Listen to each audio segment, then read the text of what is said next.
Okay, so this story when I used to eat pizza behind my parents' backs didn't end when I became a teenager. I still love pizza. How many pizza lovers in the group? How many of you pizza lovers are afraid I'm going to take away that special addiction that you have for pizza? I'm not going to do that today. That's the good news. The chocolate. The chocolate. Well, that leads me into my next story, actually. Yesterday, my wife said to my son, I smell chocolate, Eddie. Were you eating chocolate? He said, no. He's 4.5. He said, Grandma was eating chocolate. He's like, but Eddie, I smell the chocolate on you. He's like, no, because see, Grandma, she went like this onto me. So I want to start by thanking you, Maha, for the introduction. Thank you, Liliane, for putting this together. Thank you all for coming. We had seats for 100, you know that, eh? So it's a little bit of a small turnout, but it's absolutely fine. We are going to cover today the 5 healing powers. Why? 1, for EY to have more empowered people. People that don't break down as often. People that show up more often than not. People that will not cost when it comes to insurance claims, unnecessary insurance claims. It happens a lot in companies. Now, are you guys in the insurance department or HR or something? Now, why am I here to deliver this to you? What are you going to get out of this? 1, you are going to receive 5 healing powers that took me a long time to uncover and to simplify so I don't overwhelm you. Just so you know, the 5 courses, the 5 healing powers are individual courses that are each easily 1 to 3 hours long. So I'm going to give you just the highlights, the main important points. You can put them in your pocket, walk out of here, apply them into your life. Let me start with this. If you were offered a free ticket to Hawaii, would you want to go? I see a smile, but okay, there it is. It's like, okay. Well, let me tell you that back in, God, I don't remember the year now, 92, 93, something like that, I got a free ticket to Hawaii. My brother-in-law and my sister, 2 medical doctors, had a trip to Hawaii and they needed a babysitter. She was like 6 months old. You would go, right? I would too. I did. I was she was 6 months old, my niece, and I was in my 2nd year university. So I'm in Hawaii, living it up, loving my life. I lost my glasses because there was a giant wave coming from behind, and they were waving at me. I thought they were saying hi. So I was waving back, and then the wave crashed into my head, sucked my glasses, and took them into the ocean. Then I lost my left contact. So then I started using a video camera to see, because I was almost legally blind. My eyes were really bad. And then it got even worse. I had this cough that just wouldn't bloody go away. All the time. Like almost, when I went to chew my food, I'd have to hurry up, chew it, and swallow it before I coughed again, you know? Just kept coming, the cough. When I moved back to Toronto, when we came back to Toronto after the holiday, I had to confess to my sister. And I told her I was smoking. I said it was the only thing that seemed to help with my cough. So I'd smoke cigarettes. And then I told her about a lump in my neck. And they made the connection that, hey, maybe this is cancer. I remember going into the hospital. It felt so freaky that 1 second I was having an x-ray. And the next second, I'm under anesthesia, saying, the anesthesia's not going to work. All right? He's like, oh, do you count to 10, you'll be asleep. I said, it's not going to work. And I was completely out like a light. And they had to remove the lump. Now, I don't want to freak you guys out. I'm absolutely fine now, and it was actually the best form of cancer you could probably get. Hodgkin's lymphoma, a very mild form. But at the time, I didn't know that. Okay? At the time, there wasn't Google. You know, you're not going to just look it up. For me, cancer means what? Death, or death is near, right? But you know what's really crazy and amazing? Is that when you think there's no more life, all of a sudden, someone's reading my mind over here. All of a sudden what? Yeah. You enjoy more, but even deeper than that, you begin to appreciate life. The things I hated most became things I started loving, such as university, studying, the weirdest things. I was a hockey player my whole life. I wanted to be a hockey player. I hated university. To me, university was a fancy word for more school. I hated it. But guess what? It was a wake-up call. And I'm here today to share with you things that I learned from masters in the fields. So you don't have to have a wake-up call. How's that sound? Great. Sounds good? Fantastic. So let me start with my first question. What is the first healing power? Your mind. Who said that? All right, mind. Thank you. Any other guesses? Self-healing powers. Things you can do to heal yourself, because I can just say to you, go to a healer. And I healed you. That's the first power. Go to my friend over here, go to my friend over here, go to that guy, and you got your 5 healing powers, 5 people. But I want you guys to be empowered with ways to heal yourself or prevent things in the first place. And let me tell you this, most people don't care about their health until their health interferes with what they care about. When people come crawling into my office as a chiropractor, all of a sudden they're all ears. Whereas when they came in initially for a possible consultation, they weren't really listening. So, are we going with mind, or you guys want to think of something else? Guys, we have 20 minutes per healing power, because then I got to do the 3 laws of inspiration. So I'm literally going to put the clock on. Once we hit 20 minutes per healing power, we switch. The first healing power is your central nervous system, which is your brain, spinal cord, and nerves. But really, the central nervous system is the spinal cord to nerves to body. You can seriously interfere with this process through improper posture.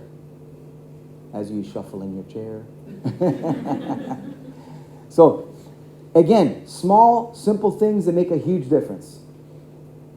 I want you to please take out your mobile phones. And I want you to type in this emergency number. In case you're not sure, is this the right posture? Is this not the right posture? You email info@droudi.com. info@droudi.com. And now I want you all to freeze. Do not move. Remember the game freezing tag as a kid? You're it. Don't move. Now, notice how everybody is looking down at their phones. You see that? This is what we call a neck killer. It was a trick, okay? I tricked you guys. You can still email me if you have questions, though. But I want to show you guys a magic. Who wants to see a magic trick? Fantastic. You're the closest. Can you come up here, please? You have to know there's drawbacks of sitting in the front row. If you place your back against the wall, what's your name first? Huma. Nice to meet you. So, Huma, please make sure your head is touching the wall. Okay? Now, I want you to please now bring your chin down. So I want you to keep your head touching the wall, but I want you to look down like this. Down like this, yeah. But you want to stay contact now. So please, if you just bring your chin down, a little more. Okay, right there.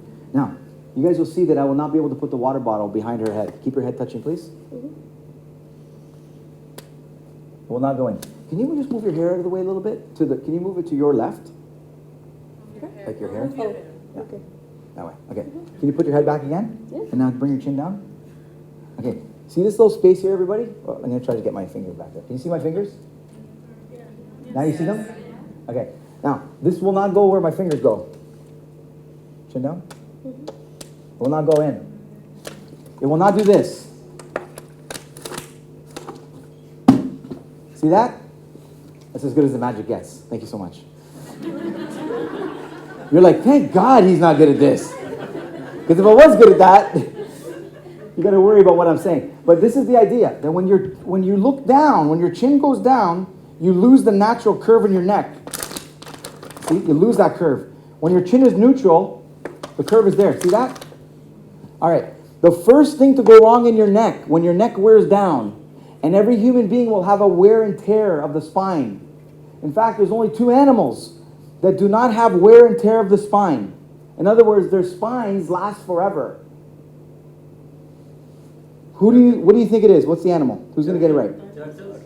Turtles is a good guess, but no. Dinosaurs is no. Snakes is a very good guess. Giraffe is a great guess. How many vertebrae in the giraffe's neck? If humans have 7, how many do you think giraffes will have? That's correct. 7. Nice. Are you a chiropractor colleague? Or? No. You're in the nursing department, healthcare or something? But I'm just telling you that it's none of these guesses. Snake is a very, very common one. Any other guesses before I go to this section? All right, what is it? An animal doesn't have wear and tear of the spine. No spinal decay. No osteoarthritis. It lasts forever, their spine. Snake? Nope. Fish is actually a really good guess because of being in the water, right? Like a big whale could be in water and it's more buoyant and there's less stress on the spine, but it's not the correct answer. How about the ants? No, ants, you have to have a spine first. I wasn't trying to trick you, but vertebrates. You have to be a vertebrate. They fly. No. Bang! Who said that? Bat. The bat. And one of the slowest moving animals in the world. Has to have a vertebral column, remember, a spinal cord and bones around it, vertebrae. Sloth? You have one in your family? No, I saw Metropolis. Okay, yes, that's correct. Bats and sloths. You climb real slow. It takes them like a day to get up a tree or a day to get down. And they eat real slow because they don't have enough energy, right? So they don't have wear and tear of the spine. Unless you're a bat or a sloth. And none of you look like bats or sloths. I don't know what you do in your spare time. Okay? But you're going to have wear and tear of the spine. The first thing to go wrong, let me show you, let's look back. How many parents in the room? You have children. You have to have children to be a parent. That's my definition, okay? Okay. The second thing I want to ask you is, how many of you guys remember when your baby couldn't hold his or her head up? Like very... Okay. Then, because the spine is C-shaped first, then they develop the strength to hold their head up, right? When they can hold their head up, they have the curve. This curve is now there. Now the rest of our lives, it's wearing down again, going back this way. So how many of you spend 1 hour on the mobile phone a day? 1 hour? More. All right. 10. I'm starting low. 10. So just think about this. Yes, hours. Yeah, it's closer to 10 than 1, I'm probably guessing. But think about this. If you spend 8 hours a day on your phone or laptop, think about this. That's a third of your life. Oh my God. That's 1/3 of your life. Don't get depressed. We need to go to the mind section quick, right? Get them out of depression. I'm already depressed. No, don't worry. Don't worry. We'll be uplifting. You go from depression to uplifted. Don't worry. So, 8 hours is a third of your life. 6 hours is a quarter of your life. So if you're spending 6 to 8 hours a day on the phone or laptop, that's a quarter to a third of your life. So you might as well pay attention to this. So, how should you use your mobile phones? Like you're taking a picture of somebody. That's right. You'll be in the elevator and it'll look something like this. That's how you do it. Look up. I know it's going to sound, you know what it's going to feel like at the beginning? Like you're walking through molasses. It's going to seem very hard. My mom is in her 70s, and I always play this trick on her. I say, hey, Mom, check out this picture. She'll go, the lowest possible point. She sleeps like this too in the car. As soon as she gets in the car, she's like this. You know, so it's tough to break a habit that's been going on for that long, right? Remember, simple things that make a big difference. Trust me. Start bringing your chins neutral. I know you've been taught eye level, laptop's eye level. Forget about eye level. Forget about your eyes. Chin level. Chin parallel to the floor. Like this. The screen is at your work. You go to your office. Sit down by the laptop. Sit down like so. Where's my chin? Is it neutral? No. So it's literally like this. I'm not kidding you. This is where your laptop needs to be. This is where my laptop is at home. It's on 2 stands. Okay, now, the only time this wouldn't make sense, because I speak to a lot of companies, the only time you don't want to do this is if it's in an area where you have meetings, right? So it's a teller, where someone comes to the teller, they don't want to have a screen like right here, because then you kind of have to do this to have a conversation, right? Or this, or under. But, so you want to have your setup this way, square to the computer, and then you have your meetings like this. A simple little shift. spoke for a company once. I can't remember the name now. It was a very large company. And when I told the guy every single workstation is wrong, and it's going to wear down your people, which means they're going to take a day off. They're going to take a week off. They're going to be possibly have surgery. You don't want to have neck surgery, trust me. That's when neck surgeons come to us, because we don't use surgery, medicine, or injections. That's when they come to us, when they've been proposed surgery. Tells you something. So I just said to him, look, all you need is extension cords. We can fix every single one. Extension cords was the solution for him. So very simple things. Who has the first question about what we call eliminating the chin tuck before I go to the next? Oh, well, the back. Lower back. Yeah. Okay, that brings me, you're amazing, because you keep thinking what I'm going to say next. Do you mind if I move this? Okay. She's like, I don't care. It's not mine. I wouldn't care either. Okay. So now we're going to talk about your low back. So if we have a curve here, this kind of hunchback, right? We have this curve. Everyone has this curve. Not exaggerated, but it's there. That's the one you're born with, C shape. Then you can hold your chin up, and you get another curve here going this way, right? When do you develop this curve? When you can sit, crawl, and walk, and stand. You develop this curve. So now we have an S-shaped curve, right? Lower back like this. This is the hunchback in the middle, and this is your neck. It's should be a little more exaggerated in this picture, okay? How many of you guys sit 6 to 8 hours a day? What are we at now? It's another quarter or third of your life. You're running out of life here, people. So, how do you sit to maintain the curve? I need a volunteer. Come on up. You know why I picked her? Because she's this. Have a seat. What's your name? Mary. Mary, please have a seat. Just have a seat. Sure. Mary, tell me a little bit about you. What do you do? Admin. Really? Yeah. Okay. How long have you been with EY? 3.5 months. Wow, you're fresh, eh? Still fresh. It's amazing. Please don't let her leave her job. Well, now we're going to protect her, so she's not going to say, I got to go because my back is hurting. Okay, now, can you do me a favor? Can you just sit forward a little bit in your chair? Yeah. And now, can you lean back? Not that forward. Like, just, you can move back a little bit. Yeah, and then just lean back, please. Okay, so I want to ask you guys something. When she's sitting like this, do you think she's maintaining the proper curve in her lower back? No. No? Okay, so describe the curve. What's it doing? Is it curved backwards or forwards? It's like this, right now. See that? You don't walk like this. I don't recommend walking like this, especially when you're trying to close a deal, a meeting. You want to get a new account? Do not send them in if they're like this. Hi, sir.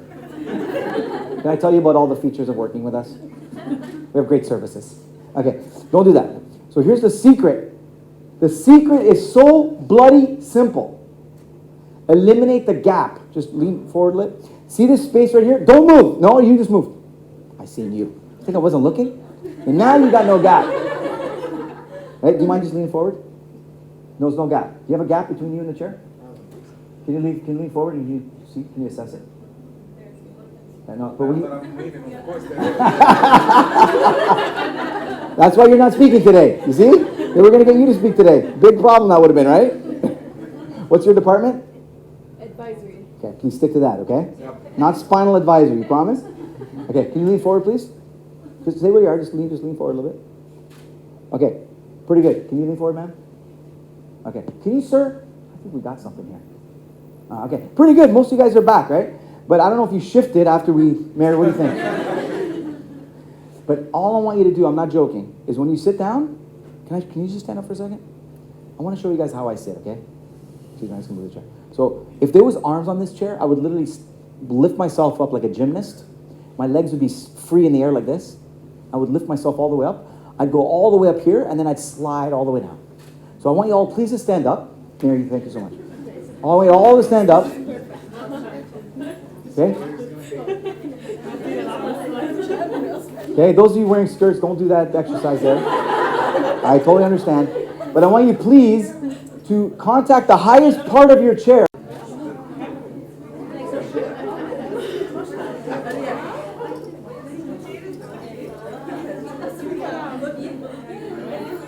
Simple. But trust me, I guarantee you, I would recommend an EY policy whereby if you catch somebody in the wrong posture, you're allowed to confront them, take a picture, and with permission post. Because you could literally be, you could have your eyes on each other, watching each other's back.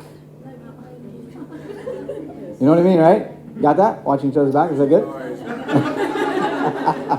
Watching each other's back. So, I know you guys are thinking this, but Dr. Oudi, we go to restaurants, and sometimes they have those white picnic thing chairs, it's stackable ones. How are you supposed to get all the way back then, huh? How many are thinking that? Yeah, right. Okay, so it'd be curved like this. Like, kind of, see this thing sticking up here? You guys see that? This little like springy thing here? Okay, this is what we wouldn't want, right? Because if I exaggerate the springy looking thing, it look like this. Now you're going to have that curve I was talking about where you will not close the deal, right? So what do you do in that instance? I'm going to show you. This is called the 135. The first position was the 90. Now I'm going to show you guys the 135. Okay? So here's what you do in the 135. Please just move your chairs forward a bit or angle it away so you have leg room in front of you. If you're on an airplane, it's hard to do this. Okay, here's what I want you to do. Step 1, move forward in your chair, like Mary did. Away from the back. Move forward like halfway forward. Good, that's step 1. Step 2, we'll do it all together like a wave. You know, like in sports, there's like a wave. Yeah. So you guys are going to start first. I want you guys here, please lean back. And then you, ready? Go, lean back, everyone. Everyone lean back, lean back. Don't sit back, lean back. Your backs just go back. Yeah. Lean back. Okay. Stay forward in your tush. That's a medical word. Okay, gluteus maximus. Is that what you want me to say? Move your gluteus maximus and gluteus minimus and gluteus medius muscles forward. Okay, that's good. So halfway in your chair, then you lean back. Can you move forward a little bit more? Yeah, move forward, like slouch. And now lean back. No, don't move back. You got to keep your derriere right there.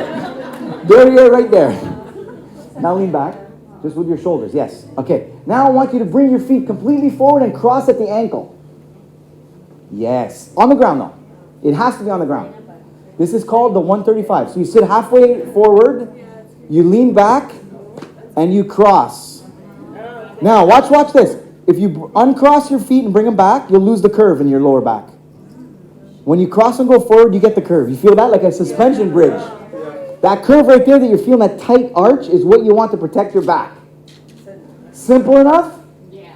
Can I get an oh yeah? Yeah. All right. So we got our chins up, we got our butts back, and we got this relaxed or the 135 position. Now let me ask you a question. Why do you think the 135 right here? Can you do it again? Why do you think what's your name? Firas. Why do you think our good friend here, Firas, would not likely get promoted sitting in this position? Huh? Because it looks too relaxed. That's why it didn't fly in the corporate world. Come on in, we need to have a meeting. All right, guys, here's what I was thinking, you know. I was thinking, right? It just looks too relaxed. Now, what I just did at the end, if you move forward enough, you should be able to get your head back. A little bonus one here. I wasn't planning on telling you this, but if you can get your head back like this, you're in good position.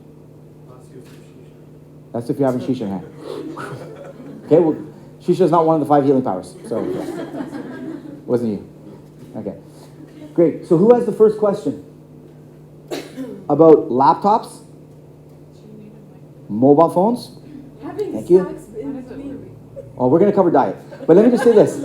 Let me just tell you, I gave you guys more than what you actually think of. I just shared with you how you can sit at work. Nice. 1 second. I shared 1 second. How you guys can sit at home.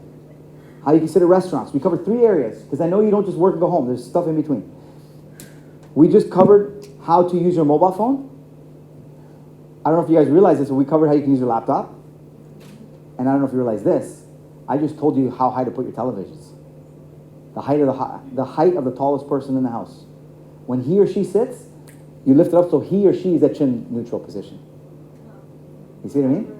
You don't want to put your how many of you guys have your televisions on the ground? On a little stand that's this high and you're all looking down. Don't do that. Okay? Looking up is better because we want that curve. That's our problem in life. Wait till we get to the attitude section. Most people are looking down instead of looking up. Or at least neutral. I don't want you to walk like this. It doesn't work. But we'll get to the exercise section. I'll talk to you a little bit about the muscles you can strengthen. So let's open it up for questions. What would you recommend using them and whatnot? Like, If you're gonna, I know that you probably, this won't happen to you, but if you're delivering a baby, I would recommend using an exercise ball. Yeah, most likely. Let her do it. Delegate or stagnate, right? I would do that. Thank you for the question. Thank you. My wife, actually, when she went into labor, when we got close, she was on the exercise ball.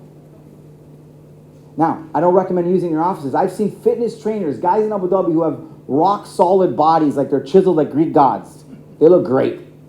You'd want them to be your trainers, not the counselors and mentors and the other thing guys do. Okay? Coaches. Okay? But these guys, until they're fit. And when I go into their offices and they're on the exercise ball, they have good core strength, right? But here's what they do. Because if you have no back, over time, you'll naturally buckle. Look, see where I'm going? I'm going in the deal closing position again. So you won't, if you can sustain this posture, great. But I'm telling you, the fittest guys I know can't. They will naturally be on the computer over some period of time. They'll then start to hunch. So not recommended. Good in theory. I don't think it's the way to go. There's something called Sit Fit, which is like an exercise cushion. It's about this thick. It's made of the same material, even a little thicker. And you put it right on your chair. So you still have the back. So exercise ball plus back, Sit Fit. Sizzle Fit. Sizzle Fit. Sizzle Fit. You can email me if you're not sure. I can point you in the right direction. There was a question over here with Reem, I believe. Yes. So after let's say 8 hours of using the laptop, Yes. so eventually your neck will be down without noticing. Unless you bring the screen up, force it. Yes. Yeah. However, my question would be: is there any kind of stretches where we can do just to prevent? Yes, you're one step ahead of me. We will cover that. I'm going to give you guys, how about a 1 minute full body stretch routine you can do every single day?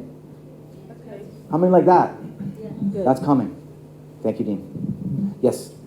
Okay, we covered the posture and sitting and the neck posture. But how about we use the keypads and our arms and Oh, shoulders? you know what? I knew this was going to And happen. we have tennis elbow, and all Carpal the nerves tunnel, here yeah, our nerves are hurting. Great question. Let me tell you guys something. I've written a book called, I keep changing the damn title.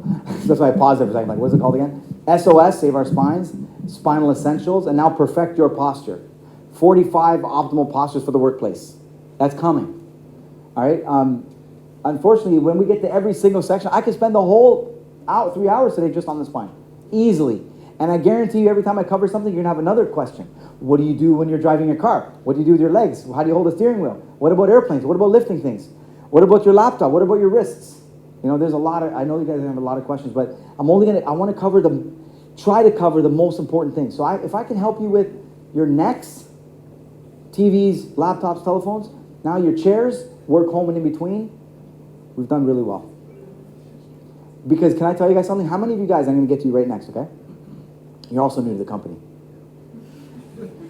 We met downstairs. You're a little nervous, but you're feeling better now, right? Yeah, I can tell you're smiling more. When you came in, I thought you were mad at me. Like, hey, where's food, man? Just kidding. I'm joking. You didn't say that. But I was going to say that, what were we talking about again? Oh my God! How to fly an airplane, was it? No, but I guarantee you guys that many of you have read some pretty great books, right? Have you? Okay. How many of you guys have noticed that sometimes you read something that's really valuable, but then you don't apply it? Okay, watch this. How many of you know what personal development is? Personal development. Personal development. Empowerment. Personal empowerment. You know what that is. How many know what professional empowerment is? But watch where you guys, I'm going to lose you now. How many have heard of self-development? Like what? Right? That's what you're thinking. What's he talking about? You look at your eyebrows like, this is when you read something and you put it on the shelf. See? So your shelf gets developed over time. Shelf development. I heard that from somebody in Africa. I thought it was really cool. So this is why more is not always necessarily better. If you guys can take what I say today, simple, practical, powerful things that have worked for thousands of my patients, and apply it, it will transform your life. Better, it might be even better than me giving you all 45, because you won't apply them. And in fact, in the book, I will say that. Apply it first, and take on a new thing. All right? Okay, great. We have one more question for you, and then we're going to raise... a small note, basically. You're looking for a small loan? Small note, sorry. Just from my understanding, sitting too long also affects your posture. Yes. People with the Apple Watch should know that. They get notification every hour. So I don't think that's enough. I think 20 to 30 minutes is a better number. 2 to 3 times an hour, just get up. Even if you're sitting at 90 degrees perfectly, 135 degrees perfectly, using your laptop at an optimal position, movement, and we're going to cover that later. But that's the idea of movement. Is you want to be static in one position for too long, even if it's a good position. Even if it's down dog or over dog or whatever the yoga poses are called. Okay, you follow me? What was it? Down dog and? Downward dog, upward dog, go over there dog, sit dog, all those kinds of things. Yes? Question. I'm not sure if it's related to this, but is there any recommended Pillow mattress? no posture to sleep at night? Oh. Sleep is a long one. Yeah, I will tell. I'm going to give you the answer, but I'm not going to give you the how-to because it'll take too long. Yeah. What do you think the best sleeping posture is? Side, stomach, or back? Clearly, you're all in agreement. Side and spinal related, not religious related or any other reason, okay? Or cardio or heart related. I'm only saying spinal related. The best posture is back and or side,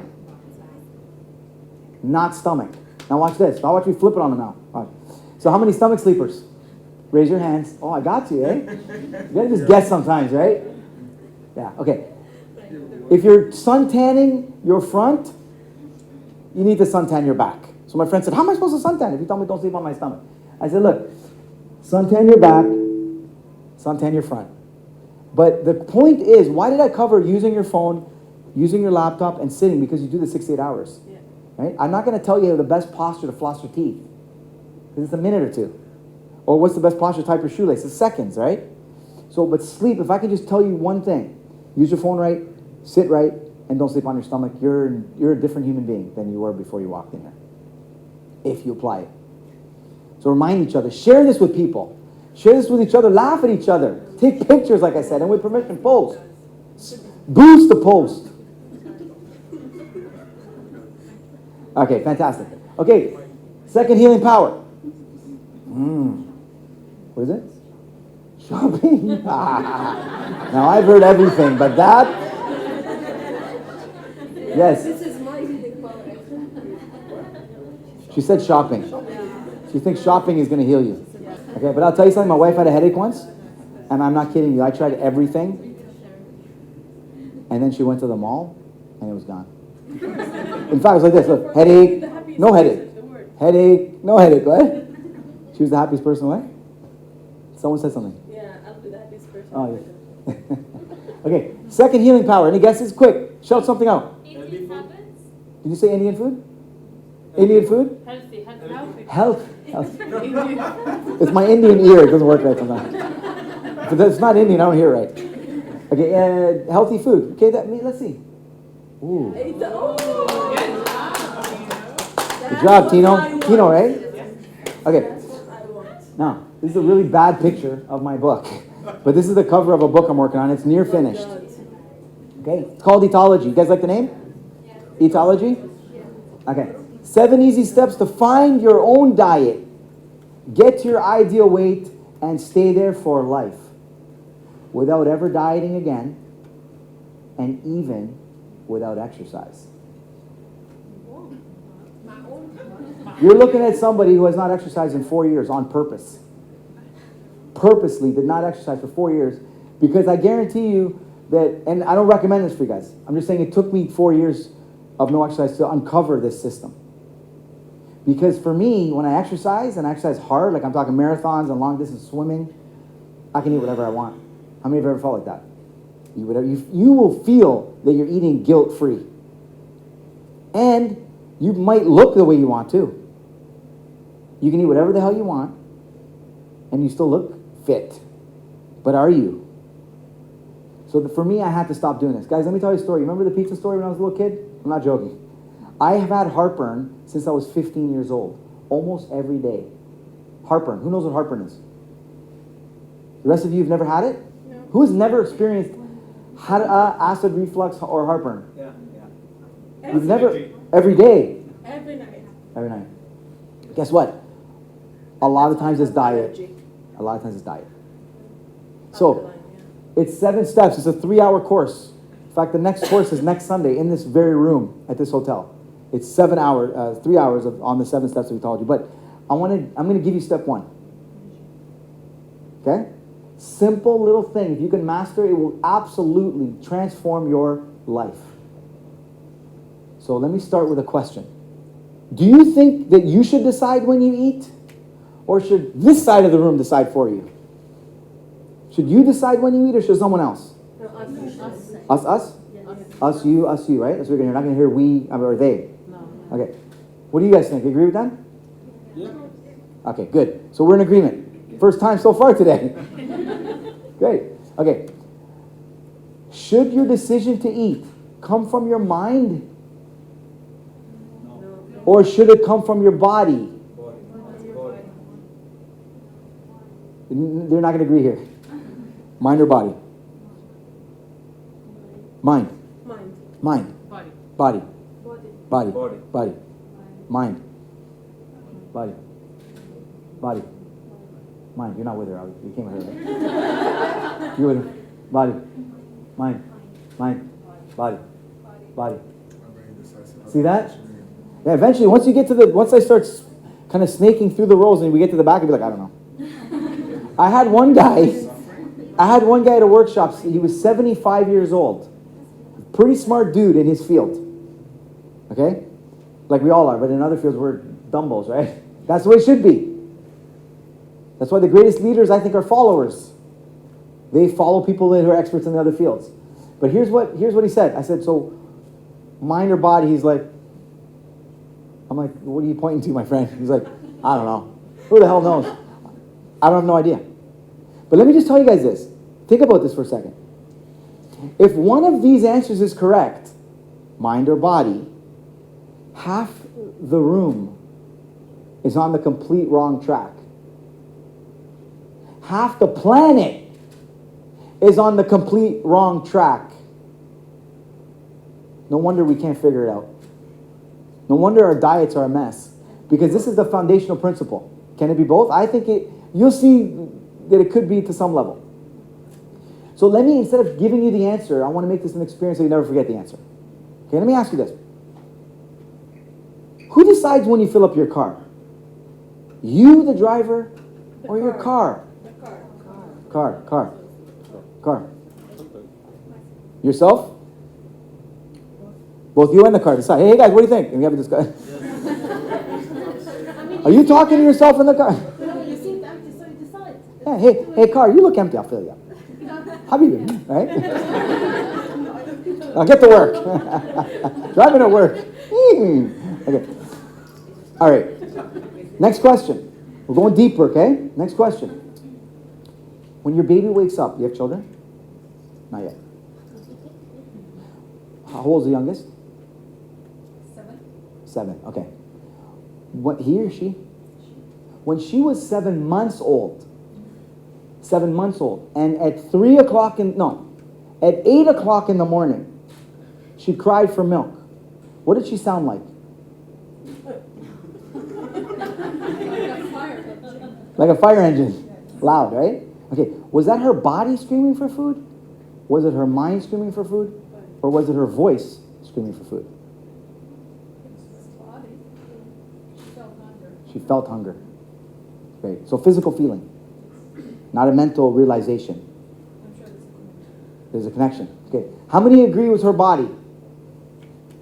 Okay, no, hold on. How many believe it was her mind? See how the room is in agreement almost? Most of us would agree it's her body, right? But look, the mind's involved because here's how it goes. Body, mind, voice. Just like your car. The car, it's the body that calls for food. You mentally understand it's a need for fuel. You roll down your window. Why do I keep saying that? I don't know what you do. You bring your window down, right? And you stick your head out and say, full, special. Body, mind, voice, right? So how many of you guys ate downstairs at between 12 and 2 because you were physically hungry? Raise your hands. Honestly, were you physically hungry? Because I'm going to test you in a second. Your hands went down now. Right? Now you're like, what the hell is going on here? Windshield wipers on the car. I did get you there. You're thinking, you're still hungry. I don't know. What the hell's hunger anyway? But how many of you honestly, raise your hands if you ate downstairs because you were physically hungry? Please look around the room, everybody. Turn around. Not a lot of people with their hands up right now. Jalal, you going to eat? Sahtain. Take care of yourself. Okay? So, those of you that ate because you think you were hungry, how about you stand up?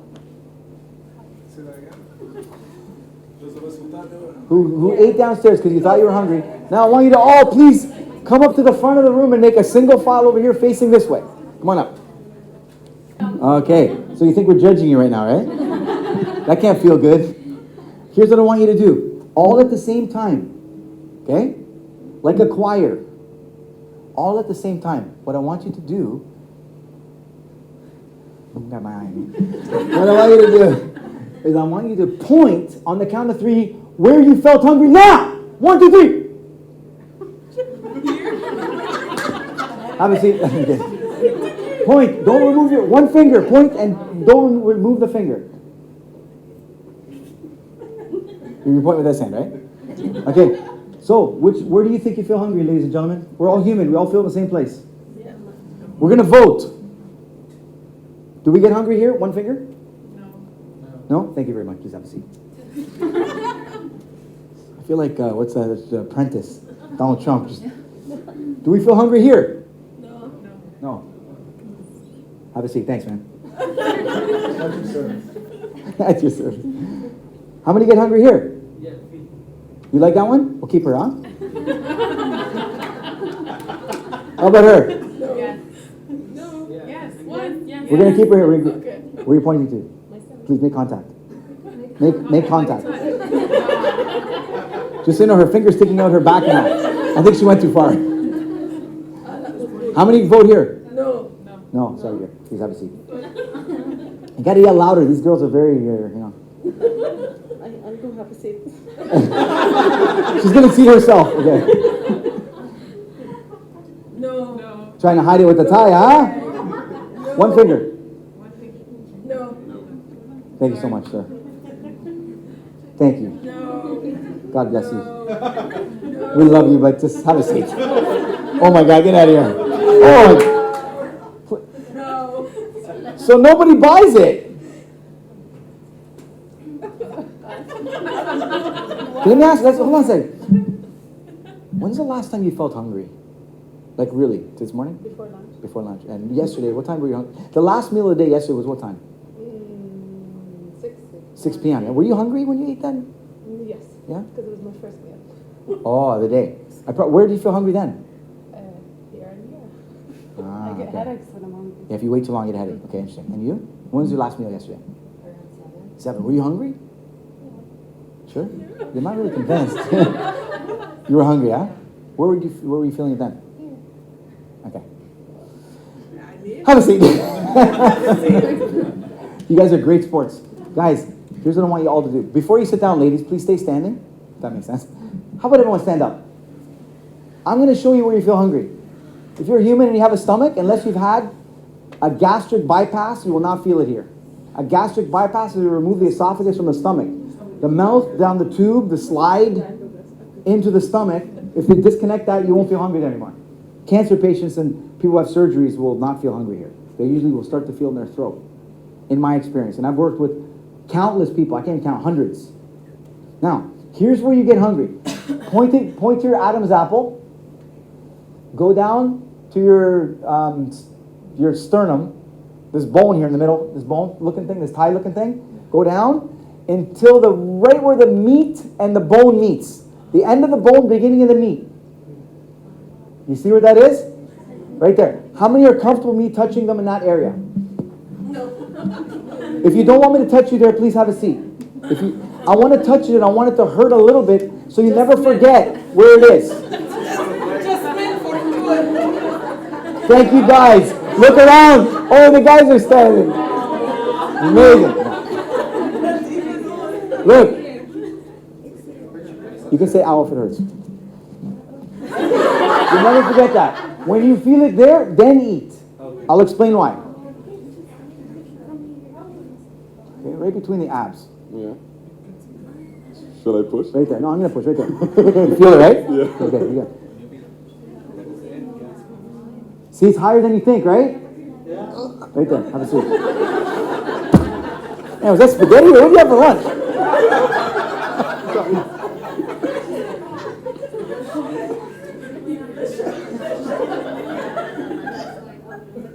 Right there.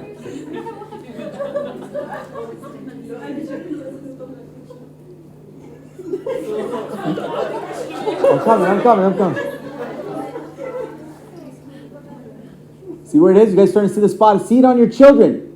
I push on my kid, he goes, ow. See, never forget that spot. Yes. That's what I did to my little boy. I love him. Oh, sorry. Okay, sorry. Just relax, okay? Stop flexing, man. Right there. Come on over, brother. All right? Turn around so they can see you. So. Welcome to EY. Okay? That's the TT spot. The tummy talk spot. Tummy talk. If you don't feel your tummy talky, you don't eat.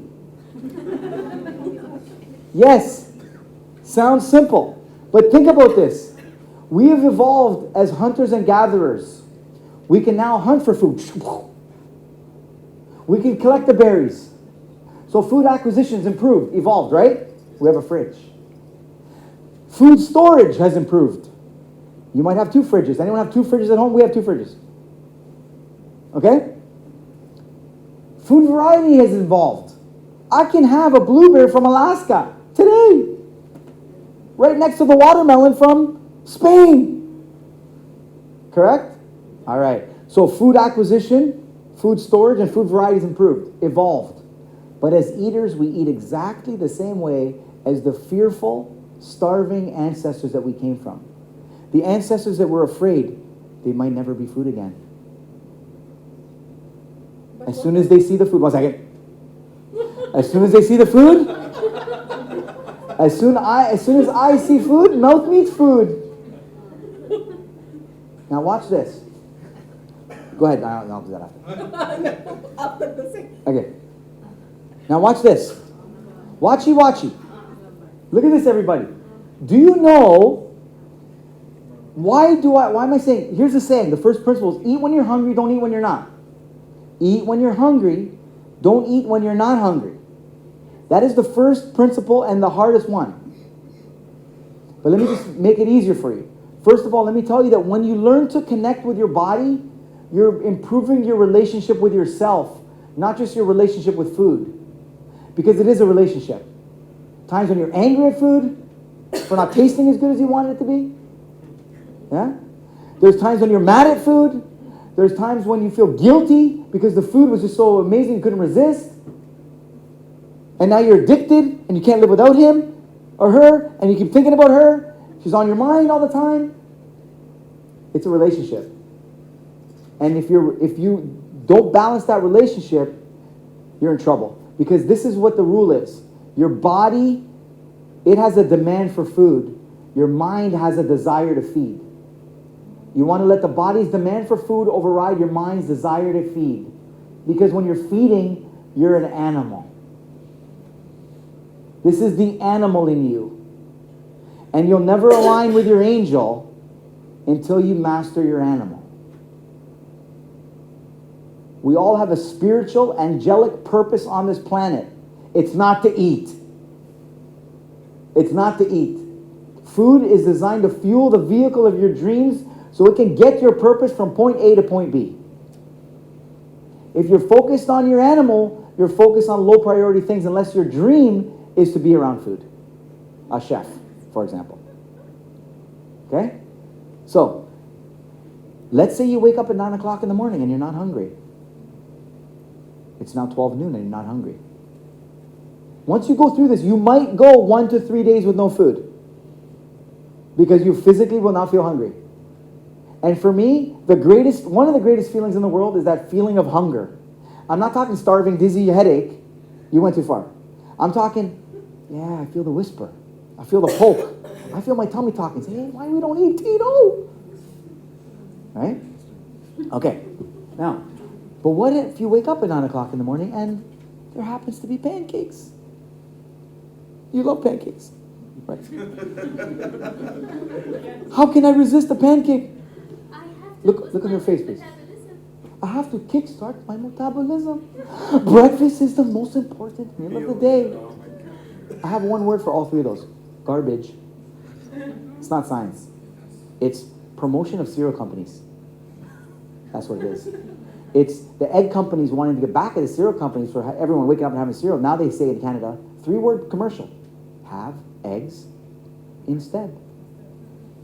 This is marketing. You see? This is getting you back to, oh my God. And a guy 10,000 years ago that came across food will eat the food if he's hungry or not. He will eat all the food. He will lick the floor because he doesn't know when he's going to get his next meal. See? You have a fridge. You don't have to do that. You have a phone. You don't have to do that. You have the internet. You have walking down the street to a restaurant. At every corner, you're surrounded by food options. There's a sushi place right behind this bakala which happens to serve food. You see? Now watch this. So you get up in the morning and the pancakes are there and you have some. Or forget that. You say, you know what? I don't want to have pancakes. I don't want the sugar. You know what? I'll just have the protein. Because Atkins told us that protein is what we should eat. So you're going to have these. 4 strips of bacon is 500 calories. Times 7 days is 3,500 calories. Do you know how much fat that is on your body, 3,500 calories? 1 pound. 1 pound of fat is 3,500 calories, which is 500, a few extra bites a day. If you're hungry and you have those, I don't care. I don't even care if you have 5 extra. It's different than when you eat them when you're hungry, or when you're not. The other issue is how many of you guys eat and then get heartburn? Bloatedness, indigestion, tummy ache. Right? Yeah.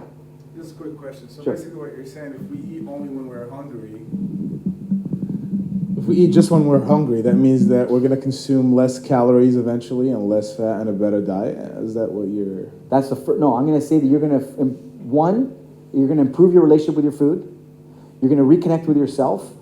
You're going to understand how to make decisions with your life. Because when you can make a decision about when to eat, you start building a confidence to be able to become in tune with yourself. I was going to write a book called Sneeze, which I don't like. I don't think it's a stupid idea. But the idea was, who tells you when to sneeze? Imagine, I need to sneeze 3 times a day. Achoo! It's so ridiculous. Same with the call for food. When the call for fuel should come from your vehicle, should come from your body. And if you do that, you become in tune with yourself. So you say, should I move to Dubai or stay in Abu Dhabi? Should I marry her or her? Should I marry? I met a guy today. He's like, I've been getting dizzy spells all the time. I said, yeah, well, let's look into that. We talked about some of the stresses in his life. And he was like, I want to marry another girl. That was his thing. I'm allowed to marry 4. He said, I want to marry another one. And ever since I thought that idea, I've been getting dizzy. He can't make, he said, so what, should I just do it and just don't look back? Or should I not do it? I said, my friend, you're asking me to make a decision with your life? Are you kidding me? I'm not responsible for that. But you need to get out of your head and into your heart. Because there's heartfelt decisions and there's mindful decisions.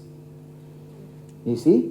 So it's really a philosophical idea about reconnecting with self. So I am saying to you that I've lost 15 kilograms without one day of exercise, and I eat whatever the hell I want when I'm hungry. I'm not bragging. I'm not the fittest guy in the world. But I'm in pretty good shape. It's the first time I can see my lower set of abs because I'm only eat when I'm hungry. I have a question. Yes. So in the morning, I don't feel hungry at all. Does this mean I don't have to have my breakfast? My first meal today was at 11 o'clock. And one day I went 3 full days without food. 3 full days I was not hungry. And do you know when that happens? I bet you if you look really closely, you probably have a hemorrhoid. Bawasir. A flat tire, I like to call it. Okay? Or you probably are constipated. You might be, or you have a canker in your mouth. That's a canker, I don't know what they call it out of it. Like an ulcer in your mouth. Yeah? Telling you not, possibly the body doesn't want food at that stage. I know what you're taught. I understand. I was taught the same thing. That's why to really figure this out, I had to stop eating. I stopped exercising for 4 years. Guys, I had cancer when I was 20 years old. I told you that, right? Yeah.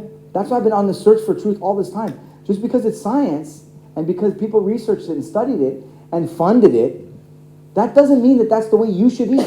Diets don't work for everybody because everybody is different. So I don't want you to have the Tino diet. This is where the Tino diet should be.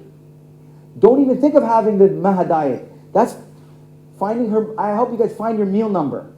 She might be a 3-a-day person.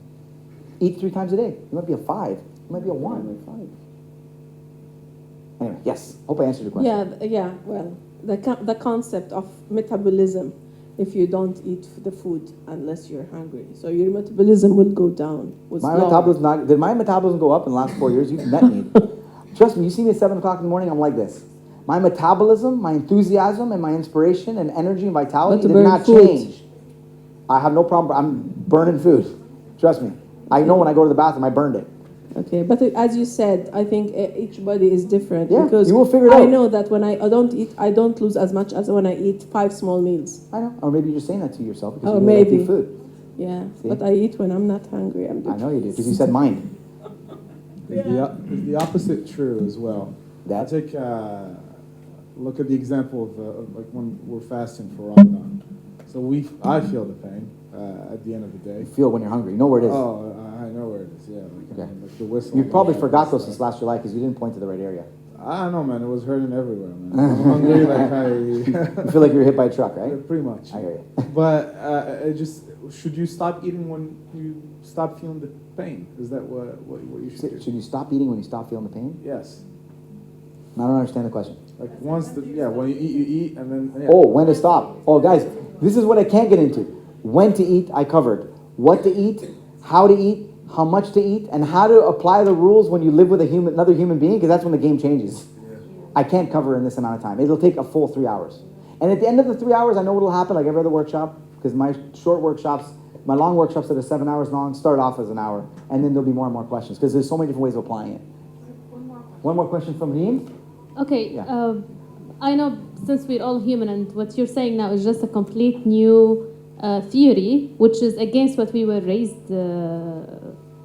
It's against what our mamas taught us. I know, and I love my mom. Exactly. But it just doesn't work, Mom. I will I will try to No side effects. reconsider what you were saying. It's Try. just how about the diabetes? How about the It gets a little more complicated with people that are on medication. Yeah, there's different spins on it. even for a healthy person, like if you don't eat for 1, 2, 3 days in a That'll row, rare. It will not. I guarantee you guys, it's very rare. Most people would stop from 1 to 3 days. The only reason why I said 1 to 3, I would have said 1 to 2 is because me and a few other people went that long without feeling hungry. how and- about blood pressure? How about any kind of disease in your body? You're not going to get a disease if you don't eat for a day, dear. Listen to me. This is how fragile you guys think we are. One second. We are on top of the food chain. Do you get that? You can leave a 3-month-old baby on someone else's doorstep and they will not die.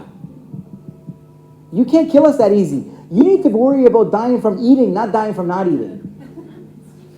You see? Trust me.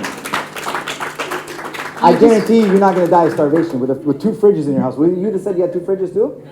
You're lucky. I just want to add a comment. When I first heard this theory from Dr. Oudi, I'm like, what is this? But I need to try it just to try to understand if it would really work. And yes, it does work. You guys see that I'm more... Have you lost? I have lost weight, right? Y'all have seen All it. right. I've tried his theory number 1, or step number Step 1. one. And it works. You actually feel so much better. You get more energy throughout the day. It's not because you haven't eaten, it's because you're not hungry and you're focused and you become more productive on what you're doing rather than focusing on, oh, I really need a break. What am I going to have? What am I going to have? No, just focus on that. So it works. And it might not work for Ironically, everybody. it works. It works. And if it doesn't work for everybody, it's modifiable. That's the beauty. But philosophically, it makes no sense to feed something that doesn't want food. Don't tell me you're going to have more balance in your step when you have 5 extra calories in your body because you had that much food in the morning. Because I know some of you guys, especially when you're stressed, will binge. And trust me, when you stop chewing, someone stops making money.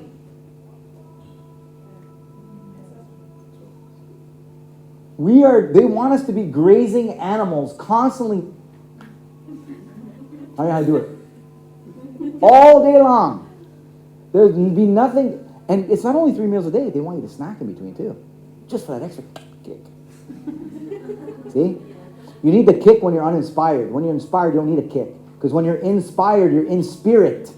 Aligned with that angelic purpose, that focus on doing something of service to the world before you die. That's what you all want in your hearts. But when you're doing something that's opposite to that, you need to feed the animal because you can't even get through the day without 7 coffees. When I have to go do round, when you go visit people, sometimes if you're visiting people you don't like, you will need to eat all day long. As a distraction from the true relationship that you have. As you can see, I love this subject, and I know you guys like it, so I'll give you a little extra more time. But we have just one minute. Okay, give me the other mic too, because there's going to be another one in the back. So you have a 4 years old boy. Exercise station. Oh, I thought you were talking about No, no, yeah, I thought about your boy. kids. My Yeah, 4-year-old boy, 4.5, yeah, yes. yeah. So do you wait for him to tell you that he's hungry to feed him? Russia, Yeah. So my question tell him was the truth. my question was that you have a 4 years old son, and as per Dr. Oudi advised that we should not eat until we're hungry. So with kids, what do we do? I mean, shall we wait till the kid is hungry to feed him? What do you think? Actually, we always have a problem with this. It's a war at home. Yeah. If you feed him chocolate anytime, they wouldn't refuse. Anything they like French fries, even if it's not hungry. But to me, it's just different. I think, I know he's hungry. He becomes cranky irritable and cranky. Yeah. So I know the timing. So you wait till he's hungry. I don't really wait. He doesn't tell me, Mom, I'm hungry. He's like, I want to eat chocolate. I feel it. Okay. So by him maybe asking to eat some different stuff, you will realize that he's hungry. But you cannot push him. If he's not really hungry. You don't push him. No, You can't. He's not really hungry. He just has a bite, and I'm like, Eddie, you need to finish your food, but he couldn't because he's really not hungry. Okay. So you're okay. So I need to maybe I need to have a chat with my dad. And the way he raised us at home, where my sister, he was used to oblige her to eat, Finish the plate. I know. at lunch every day. I know. It's a philosophy. But this is what I do with my kids as well. I know. Because look, here's the deal. Guys, we have cultures, we have traditions that have been kind of etched in stone. They're really hard to break. Like, you guys know the story about the lady who keeps putting the turkey in the oven a certain way, and the daughter says, "Mom, why do you cut the legs off the turkey?" She's like, "That's how my mom did it. That's how my mom did it." You guys heard the story?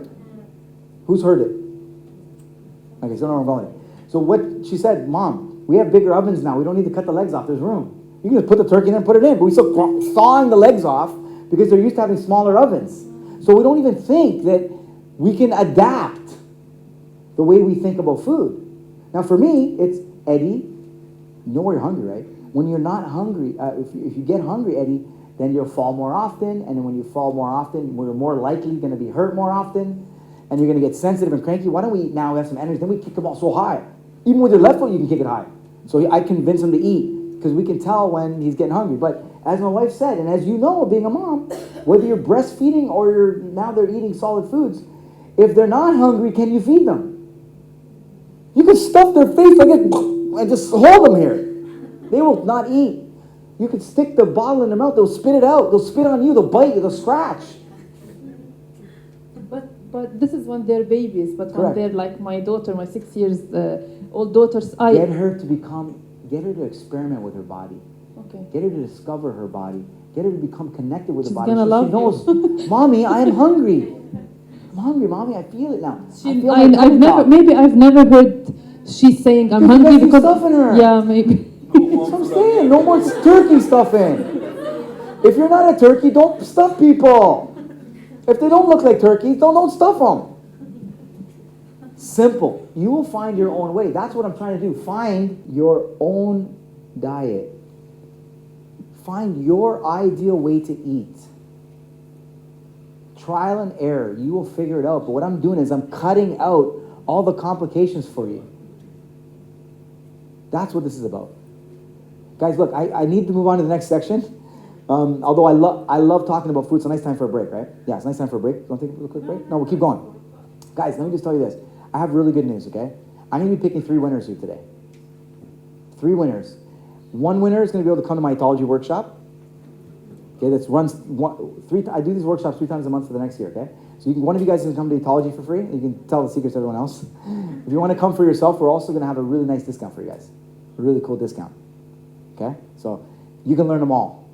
You probably want to come back to ethology more than once anyway, because you're going to get deeper and you're going to have more questions. Like things change when I exercise and when I don't. And so, but we're going to, trust me, the answer is available. The book will be done. The book I've written already. It's finished. It's being designed. I wish I could show you. The design is gorgeous. And that's why we're taking our time to do it right, because I want it to be a hit. Anyone know Oprah Winfrey? No, like person, can you call her? Okay. You don't know that good. But if you can call her, it'd be great, because I want her to endorse my book. I think that's what it needs, and it'll transform the planet. The vision that I have for this book is when we go and colonize Mars, and we go to Mars, they'd say, hold on, we can't leave. Like, why not? We forgot Dr. Oudi's book. See, I'm shooting big, right? That's what I would love. Because I think I'm going to make a big impact on the planet with that book. I really love it. And again, I never planned on writing a book. I did not have a heart of an attitude of servitude and want to think of other people. I did not care. I want to figure my bloody self out, man, because I was struggling. Cancer, heartburn, all kinds of stuff, and a choking incident that led to me wanting to figure myself out, so. That's ethology. All right, what's the third here? Oh, just by the way, these are all 500 calories. A bagel with cream cheese. I don't know what this is, a frappa lapa chappuccino. I don't drink these things very often. 1 Big Mac and 4 ounces, I think I did, 4 ounces of cheese. I was going to bring a cheese grater and go 1, 2, and show you guys exactly how much, but that'd be a messy situation. Dinner in my place, everybody. What's the third healing power? How many want me to spend a little more time on diet and we'll shorten the other ones? Or do you want me just to go on? No, let's go on. Go on, great. So what's the third healing power? So we got, the first one was spine. I'm going to give you a really easy way to remember them when you leave today. So posture or spine or nervous system. I'll give you an easy way later. Second one was diet. And now? Exercise. It's not shopping, okay? Don't you stick in the shopping? Shoes. Shop in the shoes. Specifically on shoes. What do you think, guys? What's the third healing power? Come on. Sleep. It's a good one. I didn't put it on there. But I'm going to touch on it a little bit when we get exercise. Yeah. Exercise.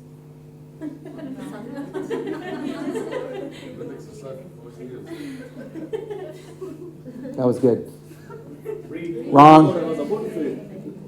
Now, you guys thought people don't know where they get hungry? Watch how many of you guys breathe wrong. And you don't know. I know I'm an asthma. You think you know, man. No, I don't care, asthma or not. Doesn't matter. You're asthma? Asthma patient? I know that I don't right. Most people don't know what breathe right means, and I was one of them. And I'm a health professional. And many health professionals, these workshops, just so you guys know, are accredited by the health authority, most of them. And doctors can come and renew their licenses, get points to renew their licenses. That's coming very soon. But how about I show you instead of tell you? Yeah. All right. One hand on your... Hold on a second. No. You have a yoga mat. We have a yoga mat. We just need a volunteer now. Oh, you happen to be right on the floor. No, I think it's probably better if you stick to what you're paid to do, right? Yeah. All right, move back. Sorry? No, can you move back, please? Keep the camera with you. No, keep the camera with you. You're not my volunteer, I'm joking. I'm going to have... hello, sir. How are you? Come on, guys, huddle around. Can I get your name first? Daryl. Can you lie on your back, please, sir? Oh, you know what? You don't have to do that. Stay standing. How about we all stand? Facing Daryl. No pressure there. All right, Daryl, I want you to please put one hand over your belly button. So your palm over your belly button. And I want you to put one hand on your chest. Right up here. Now, I want you to all breathe. I'm going to be watching. We're all going to be watching Daryl, okay? And I want you to just to take deep breaths without fainting, okay? If you feel like you're going to faint, stop. But just watch which one of his hands is doing most of the work. Go ahead, Daryl.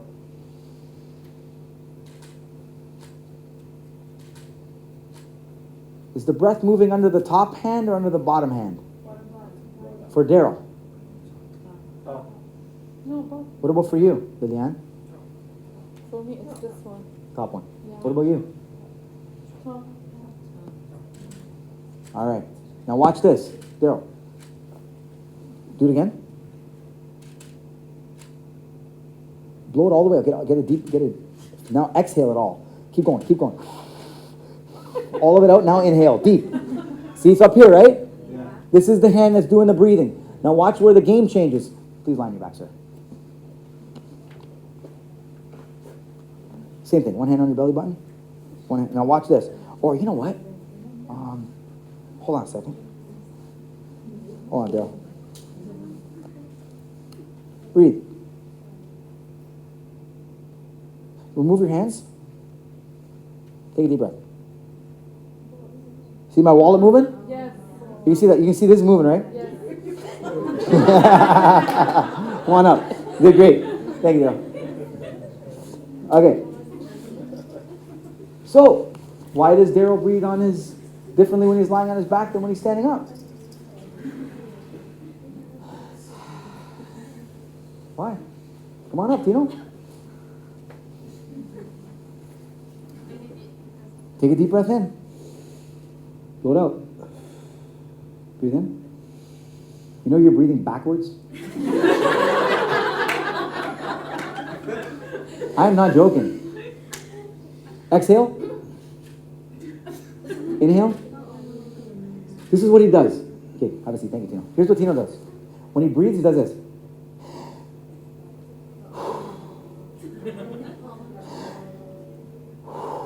This is what you're doing. And this is what most of you guys are doing. Do you know what a real breath looks like? Try me. Put your hands here. Put both here. Okay. First, I want you to exhale all the air out. Ready? Just take a deep breath in, right or wrong. Now blow it out.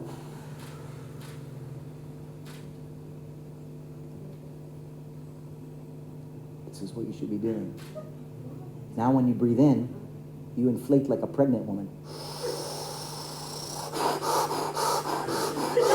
That's how you breathe. Why do you think you breathe like that? Why do you think you do this? Why? To digest your food. 2 pumps are happening when you do that. The first pump is your diaphragm. When you breathe in, why do you think your stomach comes out? Because your diaphragm just came down to make room. Then when the diaphragm goes back up, this goes in. And it goes like this. That's to make your potatoes mashed potatoes. That's why you're constipated. That's why you're like, and you get a hemorrhoid, bang, flat tire. That's why you're straining in the toilet in the first place instead of just going, it goes twice. If you time your breath, you'll notice when you're exiting your material, it's timed with your breath. So it's like,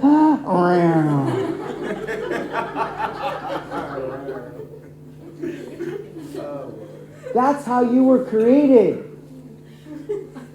But when you see a pretty girl when you're 14, it's like, hey, how you doing? I'm good, how are you? I got the time. And when you see a pretty girl, you did the same thing. When you're around your peers, you start sucking in your tummy because it builds core strength, like an exercise ball. You guys are a mess. Would you agree? We're all a mess. Because we keep listening to people and we forget where we came from. That's why I don't practice as a doctor anymore. That's why you don't find me in a clinic anymore. Because by the time you get to the clinic, it's too late. Not too late, but I mean, I could prevent it long before. So hopefully you guys don't visit doctors. You don't have to visit doctors. That's not what they're there for. I believe doctors are there for emergencies, not for everyday aches and pains. That just by through some lifestyle changes, you can you can transform your life. So just imagine now. Imagine you're breathing diaphragmatically from your diaphragm. I would recommend you ask your spouses, do I breathe like that when I'm sleeping? Because I bet you do. See, when you go back to this position, you're not around people. Right? It's when you sit and stand, you're around people. In fact, I can take you on a table that will gradually take you down from you're facing this way.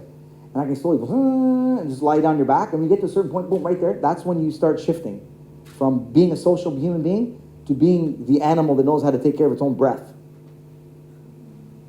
Okay? So, what do you do now? We need to practice. So, you're going to be in one of two categories. You either physically cannot breathe from your stomach. Come on up here. Yeah, because I know you couldn't. Now that if I can help you, let's see if you can. Okay, now first what I want you to do is inflate your body with air. Hold it. To get all the air you can. In. Hold the air now. Now, here's what I want you to do. I want you to, when you blow it out, okay, don't blow it out yet. I want you to blow it out, and I want you to bring your tummy in gradually as you blow it out. Go. In. Bring your tummy in. Blow it out, though. Blow it out. Keep going. Keep going. Get all the air out, okay? Use your finger. Put your finger on your mouth. You'll hear it. You can still hear it, right? When you're done, breathe in from here. Fill the tummy. From here, from the tummy. Now blow it out. Blow. The stomach goes in. Now breathe in. Breathe in. Fill it from here, my man. Don't breathe from here. Blow it out. I literally got to stop it. Breathe in. From here. Breathe in. Now breathe out from here. Breathe it out. All the air out from here. Now when you're ready, fill from here. Fill from the bottom. There you go. Keep going. There you go. Now blow it out. Blow it out. Get all the air out. Don't toot. Okay? Tough, right? Yeah. But that's how you got to do it. Obviously, thanks, man. You give him a hand. So you get all the air out. Suck the stomach in until.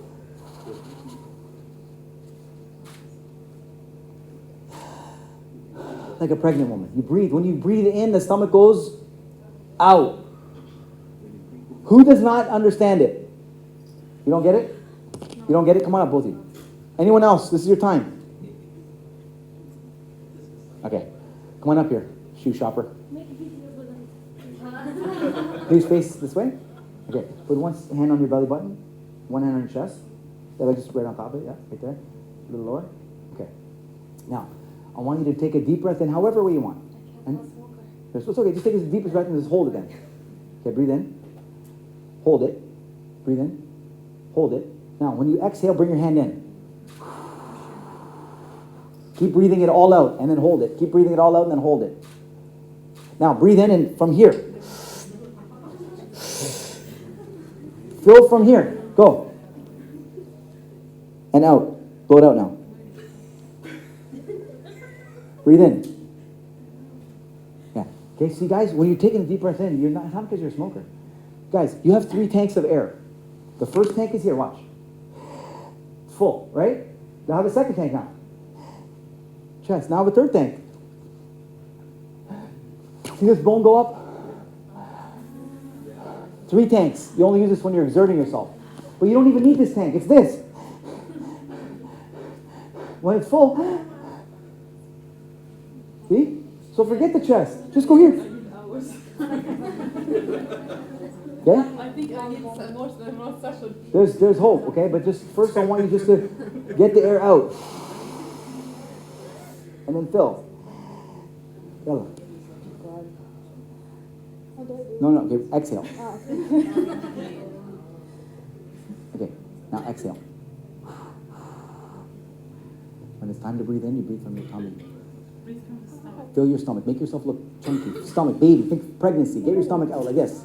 You don't want to have kids yet. It's like, stop saying that. Somebody might hear you. Okay, you get me? Yeah, I get it. But Yeah. Okay. Here's where you practice. Here's what I was going to tell you guys. You practice lying down in bed because that's where you know how to do it. Come on over here. Okay, your hair's going to be fine. The mall's not closing, okay? Don't worry. One hand here. Now, take a deep breath in. Nope. I'm not letting you breathe here anymore. I'm going to put some pressure on you, okay? Blow it out. Blow it out. Now breathe from here. Fill from the bottom. Fill from here. When you breathe in, this goes up. Okay. So get the air out first. Deep breath in. Get all the air out. All the air out. Now fill from here. Okay, you need to practice. Yeah, that's why I said I need hours. Yeah, you need time. So Yeah. every single night, 1 to 3 minutes at least, you just breathe from here. Okay.